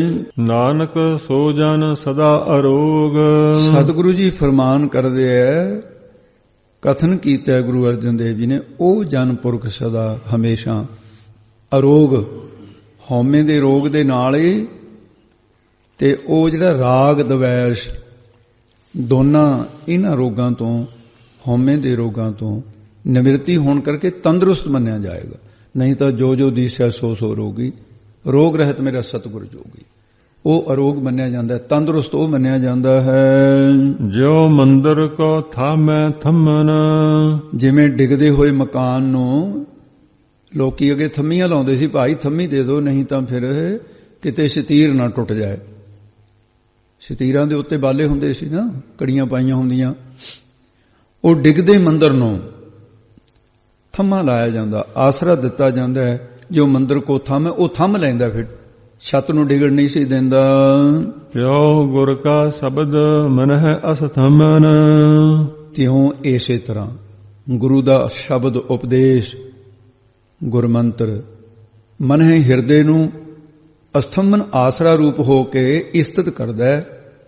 ਜਿਨ੍ਹਾਂ ਦਾ ਮਨ ਵਿਕਾਰਾਂ ਵਿੱਚ ਡਿੱਗਦਾ ਹੈ, ਜਿਹਦੇ ਮਨ ਰੂਪੀ ਛੱਤ ਡਿੱਗਣ ਲੱਗੀ ਹੈ, ਕੋਠਾ ਢਹਿਣ ਲੱਗਿਆ ਹੈ, ਵਿਸ਼ਿਆਂ 'ਚ ਗਰਕ ਹੋਣ ਲੱਗਿਆ ਹੈ, ਉਹਨਾਂ ਨੂੰ ਪਰਮੇਸ਼ਰ ਦੀ ਭਗਤੀ ਦੀਆਂ ਥੰਮੀਆਂ, ਪਰਮੇਸ਼ਰ ਦਾ ਸਿਮਰਨ ਥੰਮ ਲੈਂਦਾ, ਫਿਰ ਵਿਕਾਰਾਂ 'ਚ ਜਾਣ ਨਹੀਂ ਦਿੰਦਾ। ਜਿਉ ਪਾਖਾਨ ਨਾਵ ਚੜ੍ਹ ਤਰੈ। ਜਿਉਂ ਜਿਸ ਪ੍ਰਕਾਰ ਪਾਖਾਨ ਨਾਮ ਪੱਥਰ ਦਾ ਭਾਈ, ਉਹ ਬੇੜੀ ਦੇ ਵਿੱਚ ਚੜ੍ਹ ਕੇ ਪੱਥਰ ਵੀ ਪਾਰ ਲੰਘ ਜਾਂਦਾ। ਊਂ ਤਾਂ ਡੁੱਬਦਾ ਥੋੜੇ ਪਾਣੀ 'ਚ, ਤਰ ਜਾਂਦਾ ਹੈ। ਇਸੇ ਪ੍ਰਕਾਰ ਪੱਥਰ ਦੀ ਨਿਆਈ, ਜਿਹੜੇ ਕਠੋਰ ਵਚਨ ਬੋਲਣ ਵਾਲੇ ਪਾਪੀ ਪੁਰਸ਼, ਉਹ ਪਰਮੇਸ਼ਰ ਦੇ ਨਾਮ ਰੂਪੀ ਬੇੜੀ ਵਿੱਚ ਜਾਂ ਸਤਸੰਗਤ ਰੂਪੀ ਬੇੜੀ ਵਿੱਚ ਬਹਿ ਜਾਣ। ਸਤਸੰਗਤ ਦੀ ਬੇੜੀ ਵਿੱਚ ਬਹਿ ਗਏ ਤੇ ਨਾਮ ਦੁਆਰਾ ਫਿਰ ਉਹ ਵੀ ਤਰ ਜਾਂਦੇ ਹਨ। ਪ੍ਰਾਣੀ ਗੁਰ ਚਰਨ ਲਗਤ ਨਿਸਤਰ। ਜਾਂ ਫਿਰ ਭਾਈ ਸਤਸੰਗਤ ਜਦੋਂ ਕੀਤੀ, ਸਤਸੰਗਤ ਨੇ ਗੁਰੂ ਦੇ ਚਰਨੀ ਲਾ ਦਿੱਤਾ, ਸ਼ਬਦ ਦੇ ਚਰਨੀ ਲਾ ਦਿੱਤਾ। ਉਹ ਪ੍ਰਾਣਾਧਾਰੀ ਜੀਵ ਗੁਰੂ ਦੇ ਚਰਨਾਂ ਨਾਲ, ਗੁਰੂ ਨਾਨਕ ਦੇ ਚਰਨਾਂ ਨਾਲ ਲੱਗ ਕੇ ਸੰਸਾਰ ਸਮੁੰਦਰ ਤੋਂ ਜਾਂ ਨਿਸਰੂਪ ਇਹ ਜਿਹੜਾ ਪ੍ਰਪੰਚ ਹੈ, ਇਹ ਤੋਂ ਤਰ ਜਾਂਦਾ ਹੈ। ਨਿਸ ਨਾਮ ਰਾਤ ਹੈ, ਅੰਧੇਰੀ ਰਾਤ ਹੈ ਇਹ ਸੰਸਾਰ ਦੀ, ਇਹ ਤੋਂ ਤਰ ਜਾਂਦਾ ਹੈ। ਜਾਂ ਫਿਰ ਸੰਸਾਰ ਸਮੁੰਦਰ ਤੋਂ ਉਹਦਾ ਨਿਸਤਾਰਾ ਹੋ ਜਾਂਦਾ ਹੈ। ਜਿਉ ਅੰਧਕਾਰ ਦੀਪਕ ਪ੍ਰਗਾਸ। ਜਿਵੇਂ ਅੰਧੇਰੇ ਵਿੱਚ ਦੀਵੇ ਦਾ ਚਾਨਣਾ ਹੈ, ਪ੍ਰਗਾਸ ਨਾਮ ਚਾਨਣੇ ਦਾ ਚਾਨਣਾ ਹੋ ਜਾਂਦਾ ਹੈ। ਇਹ ਪ੍ਰਮਾਣ ਦਿੱਤੇ ਨੇ। ਗੁਰ ਦਰਸ਼ਨ ਦੇਖ ਮਨ ਹੋਏ ਵਿਗਾਸ। ਗੁਰੂਆਂ ਦੇ ਦਰਸ਼ਨ ਦੇਖ ਕੇ ਗੁਰੂ ਸਾਹਿਬਾਨ ਦੇ ਮਨ ਅੰਤਸ਼ਕਰਨ ਵਿੱਚ ਗਿਆਨ ਦਾ ਵਿਗਾਸ, ਆਨੰਦਿਤ ਹੋ ਜਾਂਦਾ ਹੈ, ਖੇੜਾ ਆ ਜਾਂਦਾ ਹੈ। ਇਸ ਤਰ੍ਹਾਂ ਸਾਧ ਸਿੰਘ ਜੀ, ਸੰਤ ਗਿਆਨੀ ਸੁੰਦਰ ਸਿੰਘ ਜੀ ਭਿੰਡਰਾਂ ਵਾਲੇ ਮਹਾਂਪੁਰਸ਼, ਇਹ ਜਦੋਂ ਮਰਾਲੇ ਸੰਤ ਬਾਬਾ ਬਿਸ਼ਨ ਸਿੰਘ ਜੀ ਮਹਾਂਪੁਰਖਾਂ ਕੋਲ ਪੜ੍ਹਨ ਗਏ ਆ, ਬਾਕੀ ਦੇ ਵਿਦਿਆਰਥੀਆਂ ਨੇ ਤਾਂ ਪੜ੍ਹਾਈਆਂ ਕੀਤੀਆਂ ਤੇ ਮਹਾਂਪੁਰਖਾਂ ਨੇ ਤਾਂ ਉਹਨਾਂ ਦੇ ਕੋਲੋਂ ਬਖਸ਼ਿਸ਼ਾਂ ਦਾ ਭੰਡਾਰਾ ਵੀ ਲਿਆ। ਪ੍ਰਤੱਖ ਵੀ ਦਰਸ਼ਨ ਗੁਰੂ ਸਾਹਿਬਾਨਾਂ ਦੇ। ਤੇ ਸੰਤ ਬਾਬਾ ਬਿਸ਼ਨ ਸਿੰਘ ਜੀ ਅਵਸਥਾ ਚੜ੍ਹਦੀ ਇਹੋ ਜਿਹੀ ਅਵਸਥਾ ਚੜ੍ਹ ਗਈ ਕਿ ਗੁਰੂ ਨਾਨਕ ਦੇ ਸਰੂਪ ਤੋਂ ਬਿਨਾਂ ਬਾਕੀ ਕੋਈ ਦਿਸਣ ਤੇ ਹੀ ਹਟ ਗਿਆ। ਜਿੱਧਰ ਨੂੰ ਦੇਖਣ ਗੁਰੂ ਨਾਨਕ ਹੀ ਦਿਸੇ। ਲੱਖਾਂ ਸਰੂਪ ਗੁਰੂ ਨਾਨਕ ਦੇ ਦਿਸਣ, ਜਿੱਧਰ ਨੂੰ ਵੀ ਦੇਖਣ ਉਧਰ ਹੀ ਗੁਰੂ ਨਾਨਕ ਹੀ ਦਿਸੇ। ਕੋਈ ਜਗ੍ਹਾ ਐਸੀ ਨਹੀਂ ਜਿੱਥੇ ਗੁਰੂ ਨਾਨਕ ਨਹੀਂ ਦੇ। ਬੈਰਾਗ ਵਿੱਚ ਆ ਗਏ ਮਹਾਰਾਜ, ਮੈਂ ਤੁਰਾਂ ਕਿੱਥੇ, ਮੈਂ ਬੈਠਾਂ ਕਿੱਥੇ। ਸਾਰੀ ਜਗ੍ਹਾ ਫਿਰ ਮਹਾਰਾਜ ਨੇ ਆਪਣੀ ਉਹ ਖੇਡ ਸਮਾਪਤ ਕਰਕੇ ਕਿਹਾ, ਸੰਤ ਜੀ ਇਹ ਤੈਨੂੰ ਤੇਰੀ ਉਪਾਸਨਾ ਦਾ ਫਲ ਦਿੱਤਾ ਹੈ ਤੇ ਤੇਰੀ ਹੁਣ ਦ੍ਰਿਸ਼ਟੀ ਮੈਂ ਨਿਰਗੁਣ ਸਰੂਪ ਹੋ ਕਰਕੇ ਸਾਰੀ ਜਗ੍ਹਾ ਹੀ ਆ, ਉਹਦੇ ਵਿੱਚੋਂ ਹੀ ਤੈਨੂੰ ਦਰਸ਼ਨ ਦਿੱਤੇ ਹੈ। ਤੇ ਸੰਤ ਬਾਬਾ ਸੁੰਦਰ ਸਿੰਘ ਜੀ ਨੂੰ ਪ੍ਰਤੱਖ ਦਰਸ਼ਨ ਕਰਾਏ ਗੁਰੂ ਨਾਨਕ ਸਾਹਿਬ ਦੇ। ਗੱਲ ਨਾ ਥਾਂ ਹੋਈ, ਫਿਰ ਮਨ ਖੇੜੇ ਵਿੱਚ ਆਇਆ। ਗੁਰਦਰਸ਼ਨ ਦੇਖ ਮਨ ਹੋਏ ਵਿਗਾਸ, ਖੇੜੇ ਵਿੱਚ ਆਉਂਦਾ ਹੈ। ਜੋ ਮਹਾ ਉਦਿਆਨ ਮਹਿ ਮਾਰਗ ਪਾਵੇ। ਜੋ ਮਹਾ ਉਦਿਆਨ ਨਾਮ ਭਿਆਨਕ ਜੰਗਲ ਉਜੜਿਆ ਹੋਇਆ, ਜਿਹਦੇ ਵਿੱਚ ਕੋਈ ਮਨੁੱਖ ਨਾ ਹੋਵੇ, ਭੈਦਾਇਕ ਇਹੋ ਜਿਹੇ ਜੰਗਲ ਬੜੇ ਹੋਇਆ ਕਰਦੇ ਸੀ ਪੁਰਾਣੇ ਸਮੇਂ 'ਚ, ਹੁਣ ਵੀ ਹੈ ਕਿਤੇ ਕਿਤੇ। ਤੇ ਉਹਦੇ ਵਿੱਚ ਕੋਈ ਬੰਦਾ ਖੋਇਆ ਜਾਵੇ ਤੇ ਫਿਰ ਉਸ ਨੂੰ ਕੋਈ ਰਸਤਾ ਦੱਸ ਦੇਵੇ, ਕਿੰਨੀ ਖੁਸ਼ੀ ਹੁੰਦੀ ਹੈ ਉਹਨੂੰ ਵੀ ਮੈਨੂੰ ਰਸਤੇ ਪਾ ਦਿੱਤਾ। ਕਹਿੰਦੇ ਇਸੇ ਤਰ੍ਹਾਂ ਜੰਗਲ ਦੇ ਵਿੱਚ ਜਿਵੇਂ ਭੁੱਲੇ ਹੋਏ ਨੂੰ ਕੋਈ ਰਸਤੇ ਪਾ ਦੇਵੇ, ਉਹਨੂੰ ਬੜੀ ਖੁਸ਼ੀ ਮਿਲਦੀ ਹੈ। ਕਿਸੇ ਜੀਵ ਨੂੰ ਸੰਸਾਰ ਰੂਪੀ ਉਦਿਆਨ ਉਜਾੜ ਵਿੱਚ ਭਰਮਦੇ ਨੂੰ ਕੋਈ ਵਾਹਿਗੁਰੂ ਪਰਮੇਸ਼ਰ ਦੀ ਭਗਤੀ ਕਰਨ ਵਾਲਾ ਕੋਈ ਮਹਾਂਪੁਰਸ਼ ਭਗਤੀ ਸਹਿਤ ਗਿਆਨ ਦੇ ਮਾਰਗ ਪਾ ਦੇਵੇ ਤਾਂ ਫਿਰ ਕਿੰਨੀ ਖੁਸ਼ੀ ਹੁੰਦੀ ਹੈ, ਕਿਉਂਕਿ ਸੰਸਾਰ ਜੰਗਲ ਹੈ। ਉਦਿਆਨ ਬਸਨੰ ਸੰਸਾਰੰ, ਸੰਸਾਰ ਕਹਿੰਦੇ ਇੱਕ ਜੰਗਲ ਹੈ, ਕੁਛ ਵੀ ਨਹੀਂ ਹੈ। ਮਹਾ ਭਿਆਨ ਉਦਿਆਨ ਨਗਰ ਕਰ ਮਾਨਿਆ, ਝੂਠ ਸਮਗਰੀ ਪੇਖ ਸੱਚ ਕਰ ਜਾਣਿਆ। ਇਹ ਤਾਂ ਝੂਠ ਹੈ ਸਭ ਕੁਛ। ਤੇ ਇਸ ਤਰ੍ਹਾਂ ਫਿਰ ਜਿਨ੍ਹਾਂ ਨੂੰ ਮਾਰਗ ਦੇ ਵਿੱਚ ਜੰਗਲ ਦੇ ਵਿੱਚ ਭੈਦਾਇਕ ਉਹਦੇ ਵਿੱਚ ਕੋਈ ਮਾਰਗ ਪਾ ਦੇਵੇ ਤੇ ਇਸੇ ਤਰ੍ਹਾਂ ਕਹਿੰਦੇ ਤਿਉ ਸਾਧੂ ਸੰਗ, ਜੋ ਸਾਧੂ ਸੰਗ ਮਿਲ ਜੋਤ ਪ੍ਰਗਟਾਵੇ। ਸਾਧੂਆਂ ਦੀ ਸੰਗਤ ਵਿੱਚ ਮਿਲ ਕੇ ਜੋਤੀ ਸਰੂਪ ਪਰਮੇਸ਼ਰ ਪ੍ਰਗਟ ਹੋ ਜਾਂਦਾ ਹੈ। ਸਾਧੂਆਂ ਦੀ ਸੰਗਤ ਮਿਲ ਕੇ ਉਹ ਆਪਣੇ ਆਤਮਿਕ ਸਰੂਪ ਦੀ ਲਖਤਾ ਨੂੰ ਪ੍ਰਾਪਤ ਹੋ ਜਾਂਦਾ ਹੈ। ਤਾਂ ਅੰਦਰੇ ਜੋਤ ਹੁਣ ਕੋਈ ਬੁਝੀ ਵੀ ਥੋੜੀ ਹੈ। ਦੀਵਾ ਜਗਦਾ ਹੋਵੇ ਉਹਦੇ ਉੱਤੇ ਬਰਤਨ ਮੁੱਦਾ ਮਾਰ ਦਿਓ, ਜਗਦਾ ਹੈਗਾ ਉਹ, ਚਾਨਣਾ ਖਤਮ ਹੋ ਗਿਆ। ਇਸੇ ਤਰ੍ਹਾਂ ਆਪਣੇ ਅਗਿਆਨ ਨੇ ਢਕਿਆ ਹੋਈ ਆ ਉਹ ਜੋਤ, ਉਹ ਤਾਂ ਜਗਮਗਾ ਰਹੀ ਹੈ, ਗਿਆਨ ਸਰੂਪ ਹੈ, ਉਹ ਫਿਰ ਪ੍ਰਗਟ ਹੋ ਜਾਂਦੀ ਹੈ। ਮਹਾਂਪੁਰਸ਼ਾਂ ਦੀ ਸੰਗਤ ਕਰਨ ਦੇ ਨਾਲ ਗੁਰੂ ਸਾਹਿਬ ਕਿਰਪਾ ਕਰ ਦਿੰਦੇ ਨੇ। ਤਿੰਨ ਸੰਤਨ ਕੀ ਬਾਛਾ ਧੂਰ, ਮੈਂ ਉਹਨਾਂ ਮਹਾਂਪੁਰਸ਼ਾਂ ਦੀ ਚਰਨਾਂ ਦੀ ਧੂੜ ਚਾਹੁੰਦਾ ਹਾਂ। ਨਾਨਕ ਕੀ ਹਰ ਲੋਚਾ ਪੂਰ, ਜਿਹੜੇ ਐਸੇ ਤਤ ਵੇਤੇ ਨੇ ਉਹਨਾਂ ਦੀ ਚਰਨ ਧੂੜ ਮਿਲ ਜਾਏ। ਗੁਰਸਿੱਖਾਂ ਕੀ ਹਰ ਧੂੜ ਦੇ ਹਮ ਪਾਪੀ ਭਿਗਤ ਪਾਏ। ਇਹ ਮੇਰੀ ਲੋਚ ਇੱਛਾ ਪੂਰੀ ਹੋ ਜਵੇ। ਮੈਨੂੰ ਉਹਨਾਂ ਦੀ ਸੰਤਾਂ ਦੀ ਚਰਨ ਧੂੜ ਕਿਹੜੀ ਹੈ, ਨਿਮਰਤਾ ਰੂਪ ਜਿਹੜੀ ਧੂੜੀ ਵਿੱਚ ਉਹ ਇਸ਼ਨਾਨ ਕਰਦੇ ਰਹੇ ਨੇ, ਮੈਂ ਵੀ ਉਹ ਨਿਮਰਤਾ ਰੂਪ ਧੂੜੀ ਜਿਹੜੀ ਹੈ ਇਹ ਮੈਨੂੰ ਮਿਲ ਜਾ। ਮੇਰੀ ਲੋਚ ਹੈ, ਇੱਛਾ ਹੈ ਕਿ ਮੈਂ ਵੀ ਉਹਨਾਂ ਨਿਮਰਤਾ ਵਿੱਚ ਆ ਜਾਵਾਂ। ਨਾਨਕ ਕੀ ਹਰ ਲੋਚਾ ਪੂਰ, ਗੁਰੂ ਸਾਹਿਬ ਜੀ ਫਰਮਾਨ ਕਰਦੇ ਇਹ ਮੇਰੀ ਇੱਛਾ ਪੂਰੀ ਕਰ ਦਿਓ ਮਹਾਰਾਜ। ਲੋਚ ਨਾਮ ਇੱਛਾ ਦਾ ਹੈ, ਇਹ ਮੇਰੀ ਇੱਛਾ ਵੀ ਉਹਨਾਂ ਵਰਗੀ ਨਿਮਰਤਾ ਮੈਨੂੰ ਪ੍ਰਾਪਤ ਹੋ ਜਵੇ। ਮਨ ਮੂਰਖ ਕਾਹੇ ਬਿਲ ਲਾਈਐ, ਇਹ ਮੂਰਖ ਮਨਾ ਤੂੰ ਕਾਹਵੇਂ ਕਿਉਂ ਐਵੇਂ ਬਿਰਲਾਪ ਕਰੀ ਜਾਂਦਾ ਹੈ, ਪਦਾਰਥਾਂ ਨੂੰ ਸੰਬੰਧੀਆਂ ਨੂੰ ਐਵੇਂ ਕਿਉਂ ਰੋਈ ਜਾਂਦਾ ਹੈ, ਕਿਉਂ ਬਿਰਲਾਪ ਕਰੀ ਜਾਂਦਾ ਹੈ। ਪੁਰਬ ਲਿਖੇ ਕਾ ਲਿਖਿਆ ਪਾਈਐ, ਪੂਰਬਲੇ ਜਨਮ ਦੇ ਕੀਤੇ ਹੋਏ ਲੇਖਾਂ ਅਨੁਸਾਰ ਤੈਨੂੰ ਪ੍ਰਲਬਧ ਅਨੁਸਾਰ ਜੋ ਕੁਝ ਪਾਇਆ ਸੋ ਏਕਾ ਵਾਰ, ਇੱਕੋ ਵਾਰੀ ਤੈਨੂੰ ਲਿਖ ਦਿੱਤਾ। ਤੂੰ ਸਬਰ ਕਰ ਉਹਦੇ ਤੇ। ਉਹਨੇ ਲਿਖਤਾ ਕਦੋਂ ਸੰਬੰਧੀ ਦਾ ਮੇਲ ਹੋਣਾ, ਕਦੋਂ ਵਿਛੋੜਾ ਹੋਣਾ, ਕਦੋਂ ਧਨ ਮਿਲਣਾ, ਕਦੋਂ ਧਨ ਵਿਛੜ ਜਾਣਾ, ਕਦੋਂ ਤੰਦਰੁਸਤੀ ਮਿਲਣੀ ਹੈ, ਕਦੋਂ ਬਿਮਾਰੀ ਮਿਲਣੀ ਹੈ। ਇਹ ਤਾਂ ਸਭ ਕੁਝ ਤੇਰੀ ਪ੍ਰਲਬਧ ਹੈ। ਇਹ ਪੁਰਬ ਲਿਖੇ ਕਾ ਲਿਖਿਆ ਪਾਈ ਹੈ, ਉਹ ਲਿਖਤ ਦੇ ਅਨੁਸਾਰ ਤੇਰੇ ਕੋਲ ਲਿਖਤ ਹੈ, ਉਹਦੇ ਅਨੁਸਾਰ ਇਹ ਹੋਈ ਜਾਣਾ। ਪਰ ਤੂੰ ਭਗਤੀ ਕਰ ਉਸ ਦੀ। ਨਿਸ਼ਕਾਮ ਕਰਮਾਂ ਦੇ ਪ੍ਰੇਰੇ ਹੋਏ ਵਾਹਿਗੁਰੂ ਨੇ ਜੇ ਜੀਵ ਤੇ ਭਗਤੀ ਦਾ ਲੇਖ ਕਿਤੇ ਲਿਖ ਦਿੱਤਾ ਤਾਂ ਫਿਰ ਚੰਗੇ ਪੁੰਨ ਨਾਲ, ਦਾਨ ਪੁੰਨ ਕਰਨ ਦੇ ਨਾਲ ਲੇਖ ਅਨੁਸਾਰ ਮੱਥੇ ਦੇ ਲੇਖ ਲਿਖੇ ਗਏ ਨੇ। ਪਰਮੇਸ਼ਰ ਦੀ ਪ੍ਰਾਪਤੀ ਵਾਲਾ ਵੀ ਪ੍ਰੇਮਾ ਭਗਤੀ ਦਾ ਲੇਖ ਵਾਹਿਗੁਰੂ ਨੇ ਲਿਖਿਆ ਹੈ ਕਿ ਹੁਣ ਇਹ ਜਨਮ ਚ ਨੂੰ ਧੰਨੇ ਦੇ ਲਿਖਿਆ ਹੋਇਆ ਸੀ ਲੇਖਾਂ ਚ। 8 ਪਹਿਰ ਦੇ ਵਿੱਚ ਹੀ ਪਰਮਾਤਮਾ 8 ਪਹਿਰ ਥੋੜੀ ਮਿਲਦਾ। ਜਦੋਂ ਮਾਣ ਕੀਤਾ ਥੋੜਾ ਜਿਹਾ ਕਹਿੰਦੇ ਧੰਨਿਆ ਸੈਂਕੜੇ ਜਨਮ ਹੋ ਗਏ ਤੈਨੂੰ, ਜਦੋਂ ਲੇਖ ਲਿਖਿਆ ਗਿਆ ਹੁਣ ਮੈਂ ਤੈਨੂੰ ਪ੍ਰਗਟ ਹੋ ਕੇ ਦਰਸ਼ਨ ਦੇ ਦਿੱਤੇ। ਇਹ ਜਨਮ ਚ ਤੇਰਾ ਮਿਲਣਾ ਲਿਖਿਆ ਹੋਇਆ ਸੀ। ਦੁਖ ਸੁਖ ਪ੍ਰਭ ਜੀਵਨ ਹਾਰ, ਤੇ ਵਾਹਿਗੁਰੂ ਪਰਮੇਸ਼ਰ ਕਰਮਾਂ ਦੇ ਅਨੁਸਾਰ ਪ੍ਰਲਬਧ ਦੇ ਅਨੁਸਾਰ ਦੁੱਖ ਤੇ ਸੁਖ ਦੇਣੇ ਕਰਦਾ ਹੈ। ਜਦੋਂ ਦੁੱਖ ਦੇਵੇ ਇਹ ਵੀ ਉਹਦੀ ਦਾਤ ਸਮਝਣੀ। ਇੱਕ ਨਾ ਦੁਖ ਭੂਖ ਸਦਮਾਰ, ਇਹ ਪੇ ਦਾਤ ਤੇਰੀ ਦਾਤਾ। ਉਹ ਦਾਤ ਕਿਵੇਂ ਹੈ ਜੀ? ਦਾਤ ਇਸ ਤਰ੍ਹਾਂ ਹੈ ਵੀ ਮਹਾਰਾਜ ਸਾਡੇ ਇਹ ਦੁੱਖ ਦੇ ਕੇ ਪਾਪ ਨਿਵਰਤ ਕਰ ਰਿਹਾ ਹੈ। ਭੋਗੇ ਤੋਂ ਬਿਨਾਂ ਤਾਂ ਜਾਣੇ ਨਹੀਂ, ਖਤਮ ਹੋ ਰਹੇ। ਜੇ ਸੁਖ ਦੇਵੇ ਤਾਂ ਮਹਾਰਾਜ ਸਾਹਿਬ ਜੀ ਸਾਨੂੰ ਪੁੰਨਾਂ ਦਾ ਫਲ ਸੁਖ ਦੇ ਰਿਹਾ ਹੈ। ਇਹ ਦੁੱਖ ਤੇ ਸੁਖ ਵਾਹਿਗੁਰੂ ਦੇਣ ਵਾਲਾ ਇਉਂ ਹੈ। ਅਵਰ ਤਿਆਗ ਤੂੰ ਤਿਸਹਿ ਚਤਾਰ। ਹੋਰ ਸਭਨਾਂ ਨੂੰ ਤਿਆਗ ਛੱਡ ਕਰਕੇ ਪਦਾਰਥਾਂ ਦਾ ਮੋਹ ਸੰਬੰਧੀਆਂ ਦਾ ਛੋੜ ਪਰਮੇਸ਼ਰ ਨੂੰ ਚਿਤਾਰਿਆ ਕਰ, ਉਹਨੂੰ ਚੇਤੇ ਕਰ, ਤੂੰ ਉਸ ਨੂੰ ਚਿਤਾਰ, ਉਹਨੂੰ ਚੇਤੇ ਕਰ। ਜੋ ਕਛ ਕਰੈ ਸੋਈ ਸੁਖ ਮਾਨ। ਜੋ ਕੁਛ ਵੀ ਵਾਹਿਗੁਰੂ ਕਰਦਾ ਹੈ ਉਹਨੂੰ ਸੁਖ ਸਰੂਪ ਕਰਕੇ ਮਨ, ਕਦੇ ਬੁਰਾ ਨਾ ਮੰਨ। ਭੂਲਾ ਕਾਹੇ ਫਿਰਹਿ ਅਜਾਨ। ਇਹ ਅਗਿਆਨੀਆਂ ਤੂੰ ਭੁੱਲਿਆ ਕਿਉਂ ਫਿਰਦਾ ਹੈ? ਵਾਹਿਗੁਰੂ ਦਾ ਹੀ ਚਿੰਤਨ ਕਰ। ਕੌਣ ਬਸਤ ਆਈ ਤੇਰੇ ਸੰਗ। ਹੁਣ ਜਿਹੜੀਆਂ ਚੀਜ਼ਾਂ ਨੂੰ ਤੂੰ ਜੱਫਾ ਮਾਰੀ ਬੈਠਾ ਹੈ ਇਹ ਤੇਰੇ ਨਾਲ ਆਈਆਂ ਸੀ? ਨਾ ਮਕਾਨ ਤੇਰੇ ਨਾਲ ਆਇਆ ਸੀ, ਨਾ ਜ਼ਮੀਨ ਜਾਇਦਾਦ ਨਾਲ ਆਈ ਸੀ, ਨਾ ਕੋਈ ਸੰਬੰਧੀ ਤੇਰੇ ਨਾਲ ਤਾਂ ਕੋਈ ਨਹੀਂ ਆਇਆ। ਕਿਹੜੀ ਵਸਤੂ ਆਈ ਸੀ ਤੇਰੇ ਨਾਲ ਜਦੋਂ ਤੂੰ ਜੰਮਿਆ ਸੀ? ਲਪਟ ਰਹਿਓ ਰਸ ਲੋਭੀ ਪਤੰਗ।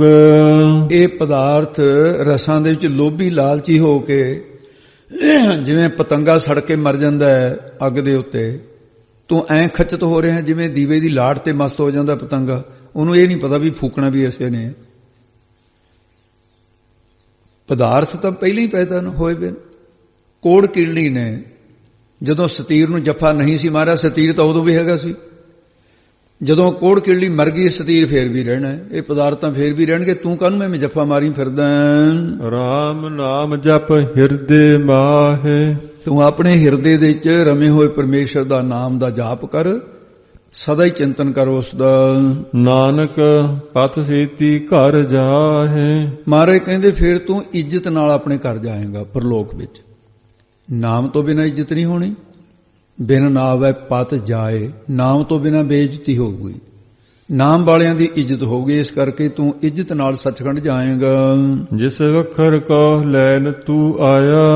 ਜਿਹੜੇ ਸੌਦੇ ਨੂੰ ਵਖਰ ਨਾਮ ਸੌਦੇ ਦਾ ਹੁੰਦਾ ਹੈ, ਜਿਹੜੇ ਸੌਦੇ ਨੂੰ ਮਨੁੱਖਾ ਜਨਮ ਧਾਰ ਕਰਕੇ ਲੈਣ ਆਇਆ ਸੀ ਤੂੰ। ਮਨੁੱਖਾ ਜਨਮ ਮਿਲੇ ਉਹ ਸੌਦੇ ਵਾਸਤੇ, ਉਹ ਨਾਮ ਰੂਪੂ ਸੌਦਾ ਹੈ। ਰਾਮ ਨਾਮ ਸੰਤਨ ਘਰ ਪਾਇਆ। ਉਹ ਰਮੇ ਹੋਏ ਪਰਮੇਸ਼ਰ ਦਾ ਨਾਮ ਰੂਪੀ ਸੌਦਾ ਉਹ ਤਾਂ ਭਾਈ ਸੰਤਾਂ ਮਹਾਂਪੁਰਸ਼ਾਂ ਦੀ ਸਤ ਸੰਗਤ ਰੂਪੀ ਘਰ ਚੋਂ ਪ੍ਰਾਪਤ ਹੁੰਦਾ ਹੈ। ਉਹ ਸ਼ਾਂਤ ਰੂਪ ਗੁਰੂ ਨਾਨਕ ਸਾਹਿਬ ਜੀ ਦੀ ਘਰ ਤੋਂ ਪ੍ਰਾਪਤ ਹੁੰਦਾ ਹੈ। ਇਸ ਕਰਕੇ ਭਾਈ ਉੱਥੋਂ ਪ੍ਰਾਪਤ ਹੋਏਗਾ। ਤਜ ਅਭਿਮਾਨ ਲਿਓ ਮਨ ਮੋਲ। ਪਰ ਤੈਨੂੰ ਮੁੱਲ ਨਹੀਂ ਲੈਣਾ ਆਉਂਦਾ। ਉਹ ਸੰਸਾਰ ਦੇ ਕੰਚਨ ਸਿਉ ਪਾਈਐ ਨਹੀਂ ਤੋਲ। ਸੰਸਾਰ ਦੀ ਕਰੰਸੀ ਬਦਲੇ ਨਹੀਂ ਮਿਲਦਾ। ਉਹ ਤਾਂ ਅਭਿਮਾਨ ਛੱਡਣਾ ਹੀ ਉਹਦਾ ਮੁੱਲ ਉਤਾਰਨਾ ਹੈ। ਅਭਿਮਾਨ ਛੱਡ ਦੇ ਤੇ ਇਹਦੀ ਕੀਮਤ ਇਹੀ ਹੈ ਬਸ, ਨਾਮ ਦੀ ਹੋ। ਨਹੀਂ ਤਾਂ ਸਾਈ ਨਾਮ ਅਮੋਲ। ਤਜ ਅਭਿਮਾਨ ਲਿਓ ਮਨ ਮੋਲ। ਮਨ ਨੂੰ ਅਰਪਣ ਰੂਪੀ ਮੁੱਲ। ਮਨ ਦੇ ਰਾਮ ਲਿਆ ਹੈ ਮੋਲ। ਆ ਮੁੱਲ ਹੈ ਉਹਦਾ। ਕੰਚਨ ਸੋ ਪਾਈਆ ਨਹੀਂ ਤੋਲ, ਮਨ ਦੇ ਰਾਮ ਲਿਆ ਹੈ। ਮਨ ਦੇ ਕੇ ਮਿਲਦਾ ਹੈ ਉਹਦੇ ਬੱਟੇ। ਇਸ ਕਰਕੇ ਅਭਿਮਾਨ ਨੂੰ ਤਿਆਗ ਕੇ ਮਨ ਨੂੰ ਅਰਪ ਕੇ ਇਹ ਗੁਰੂਆਂ ਦੇ ਕੋਲੋਂ ਨਾਮ ਲੈ ਤੋਂ। ਰਾਮ ਨਾਮ ਹਿਰਦੇ ਮਹਿ ਤੋਲ। ਫਿਰ ਹਿਰਦੇ ਦੇ ਵਿੱਚ ਪਰਮੇਸ਼ਰ ਦੇ ਨਾਮ ਨੂੰ ਤੋਲ ਨਾ, ਵਿਚਾਰ ਨਾ ਕਰ। ਨਾਮ ਤੋਂ ਬਿਨਾਂ ਤੇਰਾ ਕੋਈ ਨਹੀਂ ਸੰਸਾਰ ਦੇ ਵਿੱਚ। ਲਾਦ ਖੇਪ ਸੰਤਹਿ ਸੰਗ ਚਾਲ।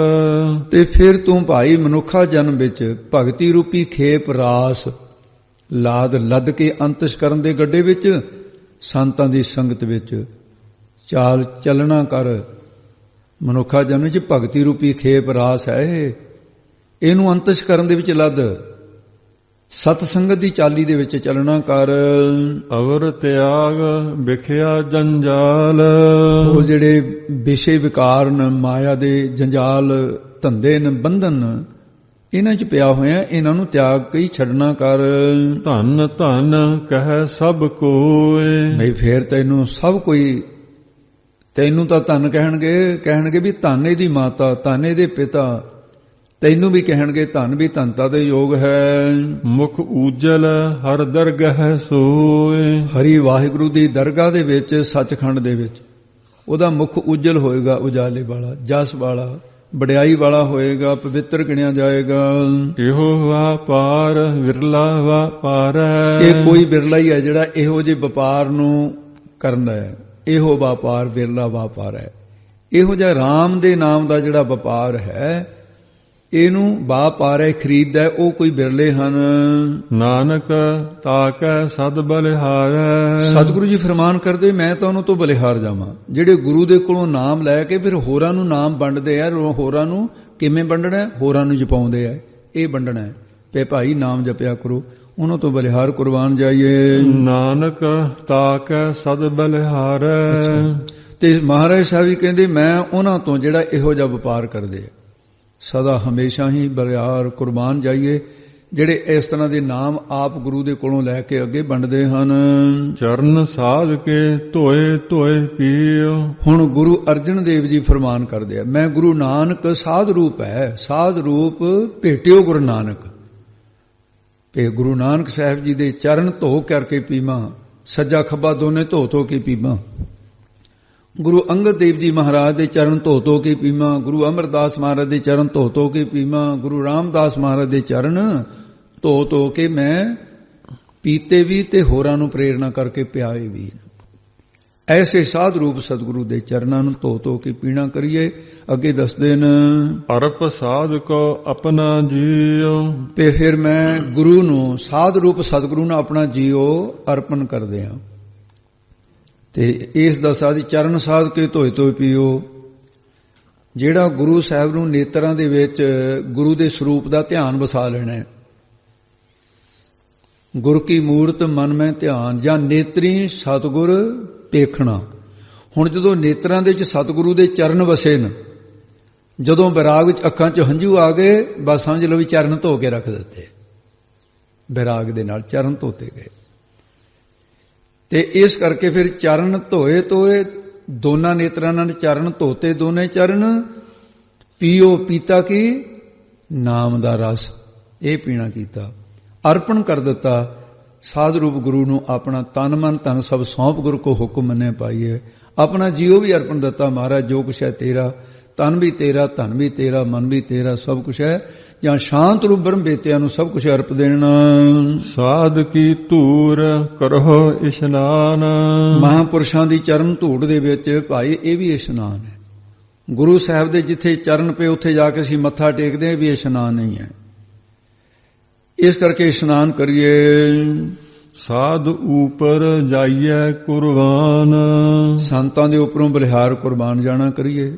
ਸਾਧ ਕੀ ਧੂਰ ਕੁਸ਼ਨ ਮਾਘ ਮਜਨ ਸੰਗ ਸਾਧੂਆਂ ਧੂੜੀ ਕਰ ਇਸ਼ਨਾਨ, ਇਹ ਵੀ ਇੱਕ ਇਸ਼ਨਾਨ ਹੈ। ਜਾਂ ਫਿਰ ਸਾਧੂਆਂ ਦੀ ਜਿਹੜੀ ਨਿਮਰਤਾ ਰੂਪੀ ਚਰਨ ਧੂੜ ਹੈ ਉਹਦੇ ਵਿੱਚ ਨਿਮਰਤਾ ਧਾਰਨ ਕਰਨ ਰੂਪ ਇਸ਼ਨਾਨ ਕਰੀਏ। ਉਹਨਾਂ ਤੋਂ ਬਲਿਹਾਰ ਜਾਈਏ ਜਿਨ੍ਹਾਂ ਕੋਲ ਐਸੀ ਨਿਮਰਤਾ। ਸਾਧ ਸੇਵਾ ਵੱਡ ਭਾਗੀ ਪਾਈ ਹੈ। ਮਹਾਂਪੁਰਸ਼ਾਂ ਦੀ ਸੇਵਾ ਟਹਿਲ ਤਾਂ ਵੱਡਿਆਂ ਭਾਗਾਂ ਵਾਲਿਆਂ ਨੂੰ ਮਿਲਦੀ ਹੈ ਭਾਈ, ਹਰ ਇੱਕ ਨੂੰ ਨਹੀਂ ਮਿਲਦੀ ਹੈ। ਸਾਧ ਸੰਗ ਹਰ ਕੀਰਤਨ ਗਾਈ ਹੈ। ਸਾਧੂਆਂ ਦੀ ਸੰਗਤ ਵਿੱਚ ਵਾਹਿਗੁਰੂ ਦਾ ਜਸ ਕਰੀਏ, ਕਥਾ ਕੀਰਤਨ ਦਾ ਲਾਭ ਪ੍ਰਾਪਤ ਕਰੀਏ। ਵਾਹਿਗੁਰੂ ਦਾ ਜਸ ਕਰਦੇ ਰਹੀਏ, ਗਾਈਏ ਪਰਮੇਸ਼ਰ ਦਾ ਨਾਮ, ਪਰਮੇਸ਼ਰ ਦਾ ਨਾਮ, ਪਰਮੇਸ਼ਰ ਦੇ ਗੁਣ ਕੀਰਤਨ ਰੂਪ ਦੇ ਵਿੱਚ, ਕਥਾ ਰੂਪ ਦੇ ਵਿੱਚ ਇਉਂ ਗਾਉਣਾ ਕਰੀਏ, ਜਸ ਕਰੀਏ। ਅਨਕ ਵਿਘਨ ਤੇ ਸਾਧੂ ਰਾਖੈ। ਅਨੇਕਾਂ ਵਿਘਨ ਕੰਮ ਦੇ ਵਿੱਚ ਜਿਹੜੀ ਰੁਕਾਵਟ ਪੈਂਦੀ ਹੈ ਇਹਨੂੰ ਵਿਘਨ ਕਹਿੰਦੇ।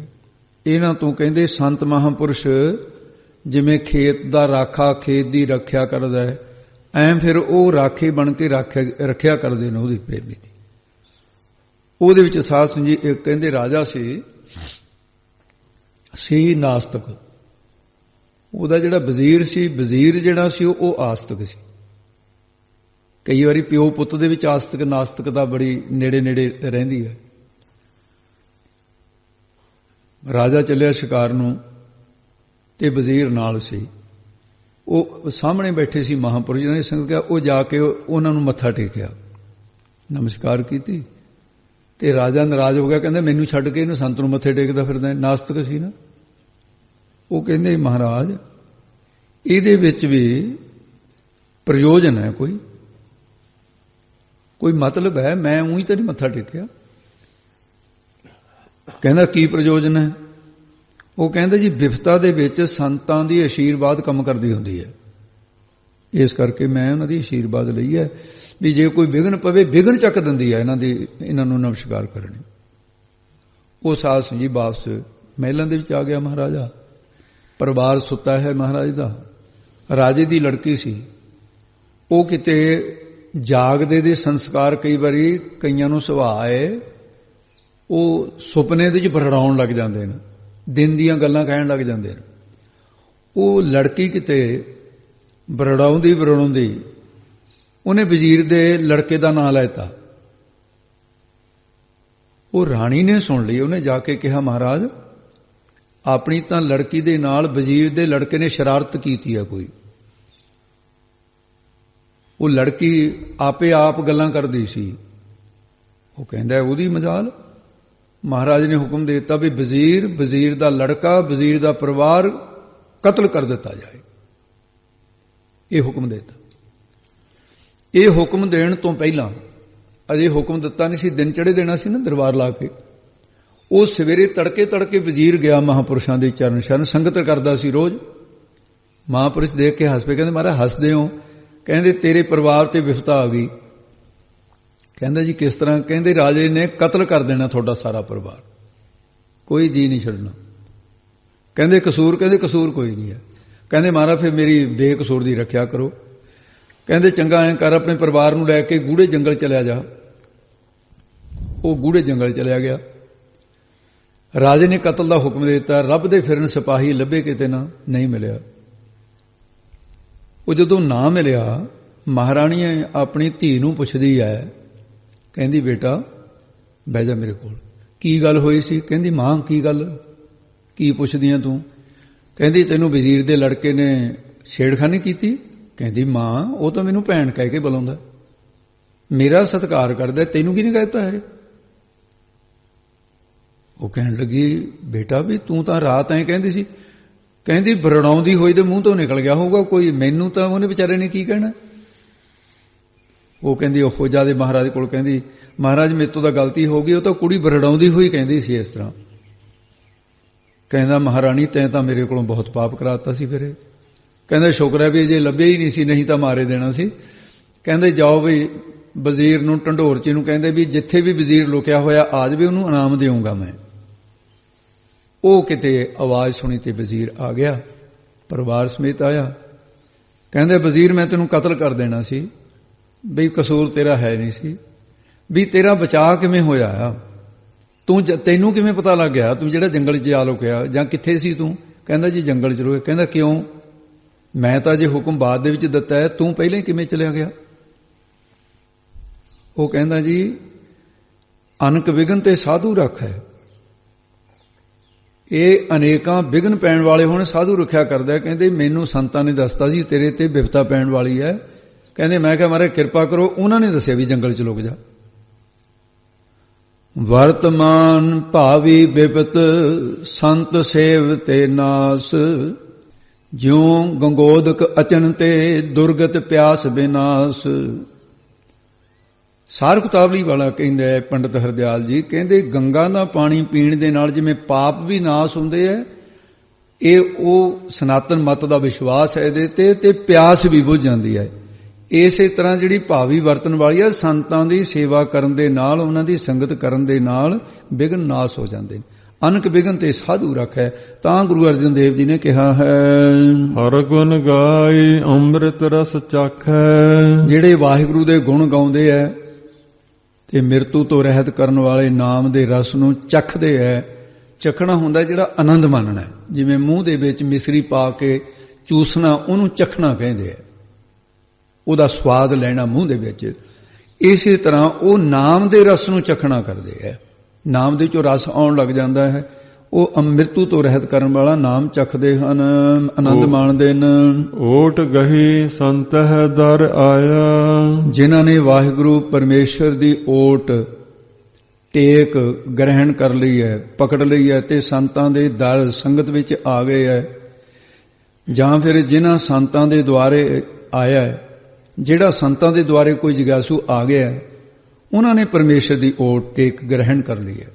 ਉਹੀ ਓਟ ਗ੍ਰਹਿਣ ਕਰਨਗੇ। ਸੰਤਾਂ ਨੇ ਦੱਸਣਾ ਵੀ ਰੇ ਮਨ ਓਟ ਲਿਓ ਹਰਨਾਮਾ, ਜੀ ਅਰੇ ਓਲਾ ਨਾਮ ਕਾ। ਉਹਨਾਂ ਨੇ ਦੱਸਣਾ ਹੈ ਸਰਬ ਸੂਖ ਨਾਨਕ ਤਿਹ ਪਾਇਆ।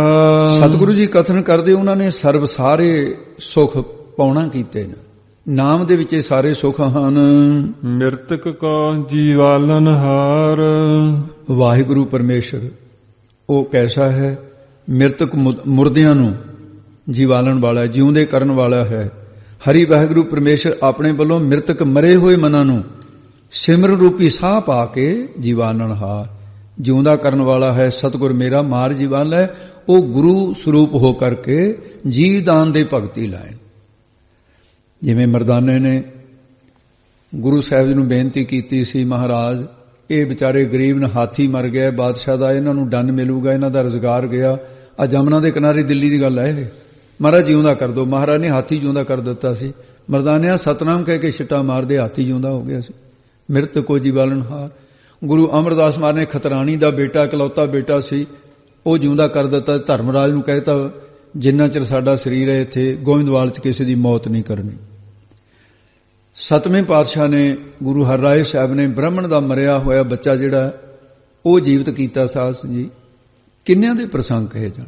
ਮਿਰਤਕ ਕੋ ਜੀਵਾਲਨ ਹਾਰ, ਉਹ ਜਿਉਂਦੇ ਕਰਨ ਵਾਲੀ ਸ਼ਕਤੀ ਹੈ, ਗੁਰੂ ਦੇ ਵਿੱਚ ਵੀ ਹੈ ਤੇ ਮਹਾਂਪੁਰਸ਼ਾਂ ਦੇ ਵਿੱਚ ਵੀ ਹੈ।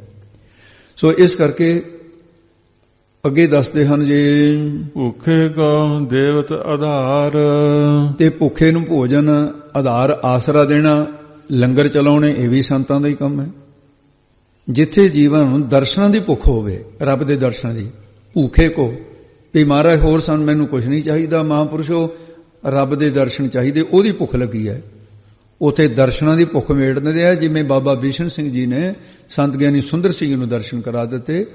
ਦਰਸ ਤੇਰੇ ਕੀ ਪਿਆਸ ਮਨ ਲਾਗੀ, ਜਾਂ ਸਾਚੇ ਨਾਮ ਕੀ ਲਾਗੈ ਭੂਖ। ਨਾਮ ਦੀ ਜਿਹਨੂੰ ਭੁੱਖ ਲੱਗੀ ਹੈ, ਨਾਮ ਦੁਆਰਾ ਤ੍ਰਿਪਤੀ ਕਰਾ ਦਿੰਦੇ ਹਨ ਉਹਨਾਂ ਦੇ। ਸਰਬ ਨਿਧਾਨ ਜਾ ਕੀ ਦ੍ਰਿਸ਼ਟੀ ਮਾਹਿ।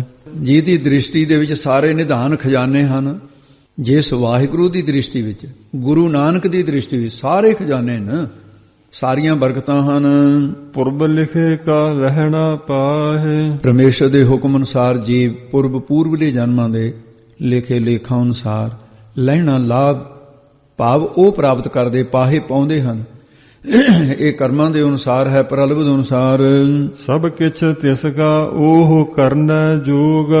ਸਭ ਕੁਛ ਉਸ ਵਾਹਿਗੁਰੂ ਦਾ ਹੀ ਹੈ, ਪਰਮੇਸ਼ਰ ਦਾ ਹੀ ਹੈ। ਉਹ ਆਪ ਹੀ ਸਾਰਿਆਂ ਦੀ ਰੱਖਿਆ ਤੇ ਪਾਲਣ ਪੋਸ਼ਣ ਕਰਨ ਦੇ ਯੋਗ ਨਾਮ ਹੈ, ਲਾਇਕ ਦਾ, ਲਾਇਕ ਹੈ, ਉਹਦੀ ਸਮਰੱਥਾ ਹੈ। ਤਿਸ ਬਿਨ ਦੂਸਰ ਹੋਆ ਨਾ ਹੋਗ। ਉਸ ਵਾਹਿਗੁਰੂ ਤੋਂ ਬਗੈਰ ਦੂਸਰ ਦੂਜਾ ਹੋਰ ਨਾ ਕੋਈ ਹੋਇਆ, ਇਹ ਨਾ ਹੋਗ ਨਾ ਹੋਏਗਾ, ਇੱਕ ਪਰਮਾਤਮਾ ਹੀ ਹੈ। ਜਪ ਜਨ ਸਦਾ ਸਦਾ ਦਿਨ ਰਹਿਣੀ। ਹੇ ਜੀਵ ਦਿਨ ਤੇ ਰਾਤ ਉਸ ਵਾਹਿਗੁਰੂ ਪਰਮੇਸ਼ਰ ਦਾ ਨਾਮ ਜਪ। ਜਿਸ ਨਾਮ ਦੇ ਜਪਣ ਕਰਕੇ ਰਹਿਣੀ ਅਵਿਦਿਆ ਰੂਪੀ ਰਹਿਣੀ ਰਾਤ ਤੋਂ ਗਿਆਨ ਰੂਪੀ ਦਿਨ ਚੜ ਜਾਏਗਾ। ਉਹਦੇ ਨਾਮ ਨੂੰ ਜਨ ਦਾਸ ਬਣ ਕੇ ਸਦਾ ਸਦਾ ਜਪਣਾ ਕਰ। ਸਭ ਤੇ ਊਚ ਨਿਰਮਲ ਇਹ ਕਰਨੀ। ਇਹੀ ਸਭ ਤੋਂ ਉੱਚੀ ਨਿਰਮਲ ਕਰਨੀ ਹੈ। ਰਾਤ ਦਿਨ ਉਹਦਾ ਜਾਪ ਕਰਨਾ ਤੇ ਜਨ ਦਾਸ ਬਣ ਕੇ ਜਪਦਿਆਂ ਜਪਦਿਆਂ ਅਵਿਦਿਆ ਦੀ ਰਾਤ ਸਮਾਪਤ ਹੋ ਜਾਏਗੀ, ਗਿਆਨ ਦਾ ਦਿਨ ਚੜ੍ਹ ਆਏਗਾ। ਸਾਰਿਆਂ ਤੇ ਉੱਚੀ ਕਰਨੀ ਇਹੀ ਹੈ। ਸਭ ਤੇ ਊਚ, ਇਹ ਸਾਰਿਆਂ ਤੋਂ ਉੱਚੇ ਸ੍ਰੇਸ਼ਟ ਮਨ ਨੂੰ ਨਿਰਮਲ ਉਜਲ ਕਰਨ ਵਾਲੀ ਭਗਤੀ ਦੀ ਕਰਨੀ ਹੀ ਹੈ। ਇਹੀ ਕਰਨੀ ਭਗਤੀ ਦੀ ਹੈ ਜਿਹੜੀ ਮਨ ਨੂੰ ਉਜਲ ਕਰਦੀ ਹੈ। ਕਰ ਕਿਰਪਾ ਜਿਸ ਕੋ ਨਾਮ ਦੀਆ। ਹਰੀ ਵਾਹਿਗੁਰੂ ਪਰਮੇਸ਼ਰ ਨੇ ਕਿਰਪਾ ਦ੍ਰਿਸ਼ਟੀ ਕਰਕੇ ਜਿਨ੍ਹਾਂ ਨੂੰ ਅੰਮ੍ਰਿਤ ਨਾਮ ਦੀਆ ਦੇ ਦਿੱਤਾ ਹੈ। ਨਾਨਕ ਸੋ ਜਨ ਨਿਰਮਲ ਥੀਆ। ਸਤਿਗੁਰੂ ਜੀ ਕਥਨ ਕਰਦੇ ਨੇ, ਸੋ ਉਹ ਜਨ ਪੁਰਖ ਨਿਰਮਲ ਉਜਲ ਜੀਵਨ ਵਾਲਾ ਥੀਆ ਹੋ ਜਾਂਦਾ ਹੈ। ਜਾ ਕੇ ਮਨ ਗੁਰ ਕੀ ਪ੍ਰਤੀਤ। ਜਿਨ੍ਹਾਂ ਦੇ ਮਨ ਵਿੱਚ ਗੁਰੂ ਸਾਹਿਬਾਨਾਂ ਦੀ, ਗੁਰੂ ਨਾਨਕ ਦੀ ਪ੍ਰਤੀਤੀ ਹੈ, ਭਰੋਸਾ ਹੈ, ਸ਼ਰਧਾ ਹੈ। ਤੇ ਫਿਰ ਉਹਦੇ ਵਾਸਤੇ ਕੀਦਾ ਸ਼ਰਧਾ ਕੇਵਲ ਗੁਰੂ ਸਾਹਿਬ ਦੀ ਹੈ ਕਿ ਗੁਰੂ ਸਾਹਿਬ ਜੀ ਤਾਰਨ ਵਾਲੇ ਨੇ, ਉਹੀ ਤਾਰਨਗੇ। ਤਿਸ ਜਨ ਆਵੇ ਹਰ ਪ੍ਰਭ ਚੀਤ। ਉਹਨੂੰ ਫਿਰ ਵਾਹਿਗੁਰੂ ਚੇਤੇ ਆਏਗਾ, ਨਾਮ ਜਪੇਗਾ, ਉਹ ਵਾਹਿਗੁਰੂ ਦੀ ਭਗਤੀ ਕਰੇਗਾ, ਵਾਹਿਗੁਰੂ ਦਾ ਨਾਮ ਭੁੱਲੇਗਾ ਨਹੀਂ, ਕਦੇ ਚੇਤੇ ਆਏਗਾ। ਭਗਤ ਭਗਤ ਸੁਣੀਐ ਤਿਹੁ ਲੋਏ। ਭਗਤ ਭਗਤ ਸੁਣੀਐ ਤਿਹੁ ਲੋਏ। ਅਗਲੀ ਤੁਕ ਬੋਲੋ ਜੀ ਨਾਲ। ਜਾ ਕੈ ਹਿਰਦੈ ਏਕੋ ਹੋਏ। ਇਹ 99ਵੀਂ ਰੀਤ ਹੈ ਜਿਹਦੇ ਹਿਰਦੇ ਵਿੱਚ ਪਰਮੇਸ਼ਰ ਚੇਤੇ ਆ ਜਾਵੇਗਾ, ਭਗਤੀ ਕਰਨ ਵਾਲਾ ਹੋਏਗਾ।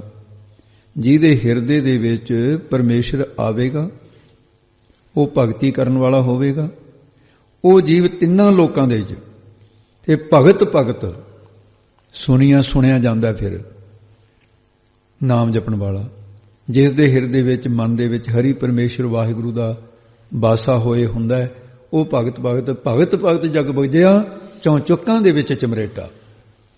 ਭਗਤ ਰਵਿਦਾਸ ਜੀ ਤਰ੍ਹਾਂ ਉਹ ਸਾਰੀ ਜਗ੍ਹਾ ਪ੍ਰਗਟ ਹੋ ਜਾਂਦਾ ਹੈ। ਸੱਚ ਕਰਨੀ ਸੱਚ ਤਾ ਕੀ ਰਹਿਤ। ਉਹਦੀ ਸਰੀਰ ਕਰਕੇ ਸੱਚ ਸੱਚੀ ਕਰਨੀ ਕਮਾਈ ਹੈ। ਉਹਦੀ ਸੱਚੀ ਰਹਿਤ ਰਹਿਣੀ ਵੀ ਸੱਚੀ ਹੈ ਤੇ ਉਸ ਦੀ ਸੱਚ ਕਰਨੀ ਸੱਚ ਤਾ ਕੀ ਰਹਿਤ। ਉਹਦੀ ਬਾਣੀ ਕਰਕੇ ਸੱਚੀ ਰਹਿਣੀ ਹੈ, ਮਨ ਕਰਕੇ ਸੱਚੀ ਭਗਤੀ ਦੀ ਕਮਾਈ ਹੈ। ਸੱਚ ਹਿਰਦੈ ਸਤ ਮੁਖ ਕਹਿਤ। ਉਹਦੇ ਹਿਰਦੇ ਮਨ ਵਿੱਚ ਸੱਚ ਪਰਮੇਸ਼ਰ ਵਸਿਆ ਹੋਇਆ, ਇਸ ਕਰਕੇ ਉਹਦਾ ਮੁਖ ਮੂੰਹ ਸੱਚਾ ਨਾਮ ਕਹਿਤ ਕਹਿੰਦਾ ਰਹਿੰਦਾ ਹੈ। ਨਾਮ ਦੀ ਜਾਂ ਵਡਿਆਈ ਕਰੂਗਾ ਨਾ ਜਾਂ ਨਾਮ ਜਪੂਗਾ। ਸਾਚੀ ਦ੍ਰਿਸ਼ਟ ਸਾਚਾ ਆਕਾਰ। ਉਸ ਦੀ ਸਾਚੀ ਸੱਚੀ ਦ੍ਰਿਸ਼ਟ ਨਦਰ ਦਾ ਨਾਮ ਹੈ। ਦ੍ਰਿਸ਼ਟੀ ਜਿਹੜੀ ਹੈ, ਦ੍ਰਿਸ਼ਟ ਕਹੀਏ ਦ੍ਰਿਸ਼ਟੀ, ਨਦਰ, ਉਸ ਦਾ ਆਕਾਰ ਰੂਪ ਵੀ ਸੱਚਾ ਦਿਸਦਾ ਹੈ। ਭਾਵ ਕਿ ਜਿੱਧਰ ਦੇਖਦਾ ਬੁਰਾਈ ਦੀ ਨਿਗਾਹ ਨਾਲ ਤਾਂ ਦੇਖਦਾ ਹੀ ਨਹੀਂ। ਸੱਚੀ ਦ੍ਰਿਸ਼ਟੀ ਕੀ ਹੈ? ਨਾਮ ਦੀ ਦ੍ਰਿਸ਼ਟੀ, ਪਰਮਾਤਮਾ ਨੂੰ ਦੇਖਣਾ। ਜਿੰਨੇ ਆਕਾਰ ਦਿਸਦੇ ਰਹੇ ਨੇ ਇਹ ਵੀ ਸੱਚੇ ਪ੍ਰਤੀਤ ਹੁੰਦੇ, ਵਾਹਿਗੁਰੂ ਦਾ ਰੂਪ ਹੈ। ਪਰਮੇਸ਼ਰ ਦਾ ਨਾਮ ਰੰਗ ਵਿੱਚ ਰੰਗੀ ਹੋਈ ਦ੍ਰਿਸ਼ਟੀ ਜਿਹੜੀ ਹੈ, ਪਰਮੇਸ਼ਰ ਦੇ ਨਾਮ ਰੰਗ ਵਿੱਚ ਜਿਹਦੀ ਦ੍ਰਿਸ਼ਟੀ ਰੰਗੀ ਗਈ, ਸਾਚੀ ਉਹ ਸੱਚੀ ਦ੍ਰਿਸ਼ਟੀ ਹੈ। ਤੇ ਉਸ ਨੇ ਫਿਰ ਸਾਰੇ ਸੰਸਾਰ ਦੇ ਆਕਾਰ ਜਿਹੜੇ ਨੇ ਉਹ ਵੀ ਸੱਚੇ ਪ੍ਰਤੀਤ ਹੁੰਦੇ। ਇਹ ਜਗ ਸੱਚੇ ਕੀ ਹੈ, ਕੋਠੜੀ ਸੱਚੇ ਕਾ ਵਿੱਚ ਵਾਸ, ਐਂ ਪ੍ਰਤੀਤ ਹੋਣ ਲੱਗ ਜਾਂਦਾ ਹੈ। ਸੱਚ ਵਰਤ ਸਾਚਾ ਪਾਸਾਰ। ਉਹਨੂੰ ਸਾਰੇ ਸੱਚ ਵਰਤਦਾ ਦਿਸਦਾ ਹੈ, ਸਾਰੇ ਸੱਚੇ ਦਾ ਪਾਸਾਰ ਫੈਲਾ ਵੀ ਉਸੇ ਦਾ ਦਿਸਦਾ ਹੈ। ਯਾਨੀ ਵਾਹਿਗੁਰੂ ਇਹ ਨਜ਼ਰ ਆਉਂਦਾ ਉਹਨੂੰ। ਫਿਰ ਸਾਰੇ ਕਬੀਰ ਤੂੰ ਕਰਤਾ ਤੂੰ ਹੋਇਆ ਵਾਲੀ ਅਵਸਥਾ ਹੋ ਜਾਂਦੀ ਹੈ। ਮੁਝ ਮੇ ਰਹਾ ਨਾ ਹੋਂ। ਪਾਰ ਬ੍ਰਹਮ ਜਿਨ ਸੱਚ ਕਰ ਜਾਤਾ। ਜਿਨ੍ਹਾਂ ਨੇ ਪਾਰ ਬ੍ਰਹਮ ਜਿਹੜਾ ਪਾਪਾਂ ਪੁੰਨਾਂ ਤੋਂ ਪਰੇ ਹੈ, ਬ੍ਰਹਮ ਵਿਆਪਕ ਹੈ, ਉਹ ਹਰੀ ਪਰਮੇਸ਼ਰ ਵਾਹਿਗੁਰੂ ਸੱਚ ਨਿਸ਼ਚੈ ਕਰਕੇ ਸੱਚ ਸਰੂਪ ਨੂੰ ਉਹ ਸੱਚ ਸਰੂਪ ਕਰਕੇ ਜਾਤਾ ਜਾਣ ਲਿਆ ਹੈ। ਨਾਨਕ ਸੋ ਜਨ ਸੱਚ ਸਮਾਤਾ। ਗੁਰੂ ਸਾਹਿਬ ਜੀ ਕਥਨ ਕਰਦੇ ਹੈ, ਸਮਾਪਤੀ ਕਰਦੇ ਅਸ਼ਟਪਦੀ ਦੀ। ਮਹਾਰਾਜ ਸਾਹਿਬ ਕਹਿੰਦੇ ਸੋ ਉਹ ਜਨ ਪੁਰਖ ਸੱਚੇ ਵਾਹਿਗੁਰੂ ਦੇ ਵਿੱਚ ਸਮਾ ਜਾਂਦਾ ਹੈ, ਅਭੇਦ ਹੋ ਜਾਂਦਾ ਹੈ, ਜੰਮਣ ਮਰਨ ਤੋਂ ਰਹਿਤ ਹੋ ਜਾਂਦਾ ਹੈ। ਇਹ 15ਵੀਂ ਅਸ਼ਟਪਦੀ ਸਮਾਪਤੀ ਹੁੰਦੀ ਹੈ। ਇਹ ਇੱਥੇ ਸਾਧ ਸੰਗਤ ਜੀ ਸਮਾਪਤੀ ਦੇ ਨਾਲ ਇਹਦੇ ਜਿਹੜੇ ਅੱਖਰ ਨੇ 986 ਅੱਖਰ ਅਤੇ ਪੈਰਾਂ ਵਾਲੇ ਜਿਹੜੇ ਰਾਰੇ ਉਹ 15 ਨੇ।